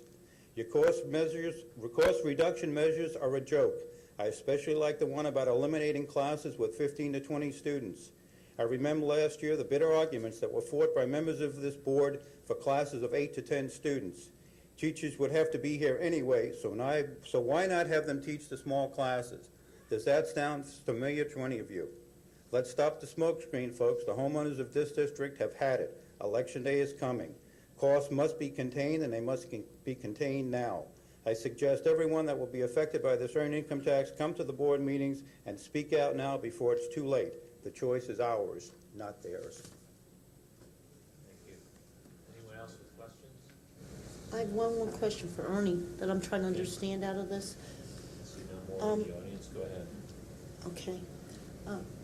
I tried reading this on the employers required to withhold section, and it says that an employer is engaged in a business activity within and outside of a taxing jurisdiction shall withhold the tax from resident employees who work for such employers, even though the payroll records and place of employment are not in a taxing jurisdiction. So I was reading through these. Am I to understand that basically if someone has a place of business here in North Penn, in the North Penn area, and maybe it deals more with municipalities who could charge non-residents, and then they have a place of business outside, nearby in North Penn, whether the employee, the resident is working at this job or the other job, just simply by virtue of the fact that they have a business in this district, they become taxable for the earned income tax? No.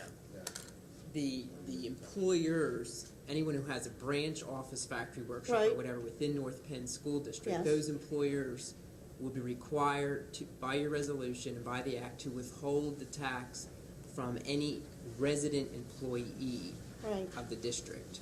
But if they did not have one in our district, that's what brings Right, them if they into did not- having to collect, even if the employee worked at the other site. Is that not correct? Once they have they're like franchised here? No.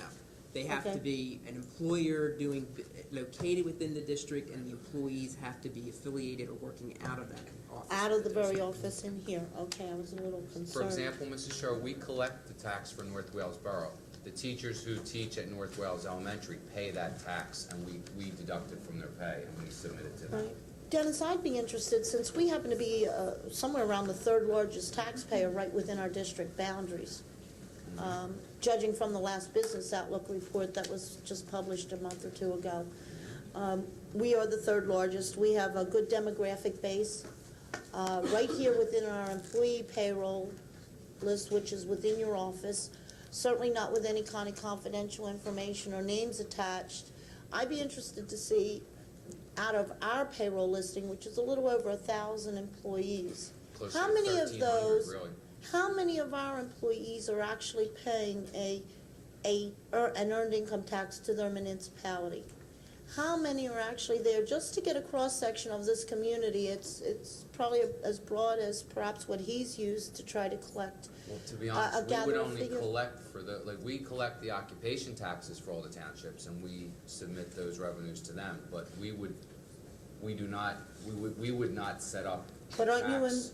required to deduct? I thought this says we're Only, required to we're withhold. required to deduct for those municipalities within our district, such as North Wales.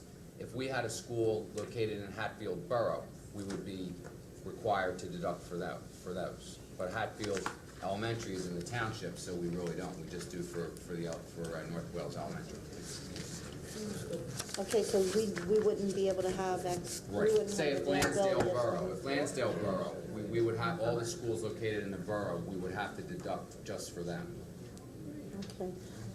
I see in here where there's such things as wage attachments. Yes.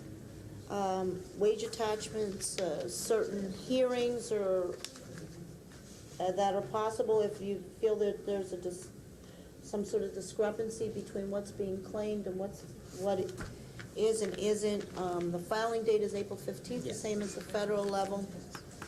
I'd like to say, as I read through this, as the musicians, everyone who's included, what they have to do, how, who, you figure out who you've got to collect for, everything but a domestic. This is very much like a local IRS situation that we would be bringing in here. I think members of this community really do need to know not just what it's going to mean to the district. I think it's about time, out of all the discussions that I've heard take place, I've never heard that much talk about what it's going to mean to the people of the community, what they're going to have to do to meet these requirements. Now, maybe once you get used to it, it's no more painful than your federal income tax form. But there aren't too many people looking forward to that either. The penalties that can be imposed, the difference between our situation now with our real estate taxes, we have local tax collectors in each of our municipalities who collect those taxes, and when a resident has a problem, if they've got a snag with their tax, if question or concern, or if they're running late, they have the local tax collector who's a little bit more obliging. They get to know them. They'll pick up the phone and give them a call. There's a different, and they also have to get reelected. Otherwise, they're out of their job. This has all the bureaucratic charm of the IRS, and I don't know how our community is going to feel about adopting that. I will still maintain, Dennis, much as I like you, I still don't see it as a fair and equitable tax for this community. Having a lower subsidy than some of the other districts doesn't make the tax fairer for this community with its commercial base. It makes you more desperate. It makes the district more desperate for more revenues. I present that statistic in that people look at other districts and sometimes compare us and think that we waste money. I mean, I know with working with Dr. Persing, this is probably the most finely combed budget that you'll see. And I don't want people thinking that we're on some type of a spending spree. I think it's only fair to compare us to our other local school districts to see that if we had their money, if we had the same funding level, we may not need this tax. And those people have that funding level and still have the tax on top of it. Well, and I think I just need to make that point. Right. My arguments are, though, whether this tax brings the appropriate relief that it should, for considering what the wage earners are going to have to contribute, and because of the differences in our community where we are not, the district as a whole is not a bedroom community. We have bedroom communities within our district, but we do, as a district, have a large commercial base. And that's where the major shift of the burden is going to shift from there in property relief that has to be compensated for at the risk of our wage earners. As I go through our community, I see a lot of our seniors working. I find them, they're at the Mayor Grocer, they're at Ginordi's Markets, they're working at the Astor. I have read about other districts that are looking into perhaps tax credits for those with proven needs. I believe it's Perk Valley right now is the discussion for an earned income tax, maybe it was Upper Perk, the discussion for an earned income tax has come up, and they're going to look to an alternative, which is Perk Valley and Upper Perkiomen already have it. well, then there was a discussion regarding a tax credit system being implemented to help those who are being beleaguered. I believe seniors work instead of paying some of their real estate taxes, is what was being discussed in those districts. Right. Okay. The other arguing point that I still have to commit to is the property tax may seem like it's a limited source of income, but the earned income tax very quickly becomes stagnant. We received the report. It said that basically, find the document from last year. Nothing has changed since that time. Well, you know, that tells you something right there. Once you've spent your $8 million in your budget, or your $4 million, you know, within 2 years, you're stagnant again. What do we go for next? Do we tax residents for pets? Do we look for a new tax to create firstborn child? You're going to face the same problem, and we're going to already have our community burdened by the earned income tax. So we're reaching into our middle income families here who live in modest homes, who are going to exchange, if they're the average wage earner, they're going to end up being hit with a $460 increase if they fit the median household. For that 14 mills, they've gotten back $112 exchange from their property taxes. The 14 meaning the 14, or $224 if they were to have 28 mills assessed to them instead. I don't see it as equitable. What I'm saying is the 28 mills for an average homeowner assessed at $7,300 is generally an $8 a mill tax hike. A question And so for the Ernie. exchange isn't there for them. What is the history for those districts that you serve, what is the history of growth of an earned income tax year to year? Yeah, it varies, and last year when we did the study at that time, I was just looking through my notes. I think the average increase. The one from last year. Page 8 of the handout. The average increase of some of the districts just in the surrounding area was around 6%. Pardon? Was around 6%. You have the inflationary factor built in with your income tax, because as incomes increase, it's a 1% tax or 0.5% tax on that. Therefore, as salaries increase, net profits increase, so would your tax. And Dennis, when we're talking about, of course, in the last couple of years, there's been a very flat growth, but if you go back to your chart, during the high growth years, about what percentage increase does that reflect for real estate taxes? We were growing probably between 5% and 7% a year at that point. Okay, and that's what the growth over the last few years has been in? That's average. That's what it's averaged. I want to 5% of a lot less Whoa. money. Well, I understand that, but I think that there was an implication that there is a growth there, and I think there is. Ralph, the real estate, though, was bringing in $3 million right at the beginning. You take 6% of your $8 million, you've just gotten yourself a 1.5, 2 mil start. That's $480,000 in your increase in earned income tax. So unless Dennis is going to be producing 2 mil budgets, we're right back to property taxes. Don't blame Dennis for the budget, would you? No, I didn't mean that. Well, I'd I certainly don't like to mean thank that, Ernie or for us, coming I'm sorry. tonight We're going to and start helping producing to 2 mil shed budgets. some light on this very complex issue. The board will be getting more information, I guess, as we look at this in terms of whether we want to consider a half or one. And we'll, I guess, are we going to discuss it again at the Thursday meeting? But we have to, Yeah, I don't want it up discuss for it. a vote. We need a No, I don't budget think- now. Okay, just, No, It can't come up for a vote until we adopt the Okay. preliminary budget. Correct. No, I guess there is some concerns, I think, in the legalities.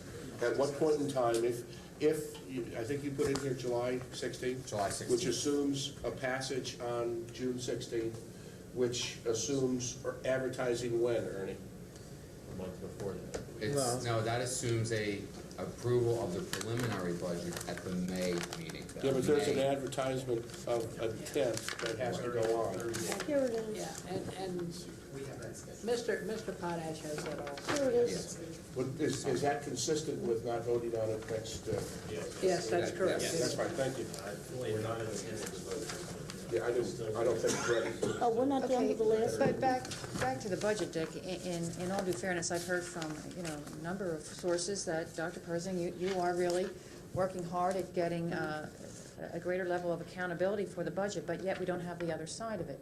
We're talking about 28 mills here if we enact an earned income tax, so that's telling me you already have 28 mills of proposed spending No, to come through. no. So it will not be, so if we collect 28 mills, not only will it cover our bills, but you're also anticipating. See, the other side of the budget is necessary to fully discuss the earned income tax, in my opinion. Correct, you're absolutely right. But can we get an idea as to when we can anticipate it so we could probably address this more intelligently and more fully? I The think our final. target date, Dr. Persing, is getting it out this Thursday, the Our 13th. target date is that, and I hope we'll be able to do that, but I would hasten to say again that it's important that we put out a proper budget, not necessarily one that we're not going to be pleased with. I still have to strangle a few more people. Keep up the good work. And I support that. I just worry that the earned income tax appears to be an anesthetic and not a real No, solution. your questions are valid, Mrs. Mingo, and we'll do the best we can to get it out to you. Can I make a request that we give some notice to the members of the community to come pick this up? As you know, Dennis, I fought real hard to get a date for release early before we went into the guided tour section of the budget meetings. I mean, I definitely went to the mat on that, and now what I'm concerned with is if we get it this Thursday, could at least, announcements get out to the media so that. Put it on the rolling screen. Well, not just, for those who don't have cable, but could we get an announcement out to those residents who would like to make a trip by to the WMPV radio, do your typical press release, and announce that residents who would at least like to come back and pick one up during the day could obtain one once it's available, instead of them waiting. You do expect it to be before the next action meeting, correct? Yes. Most definitely, so if they're, otherwise, then we should have them available for Okay, next meeting. that being the last item on the agenda, we're adjourned.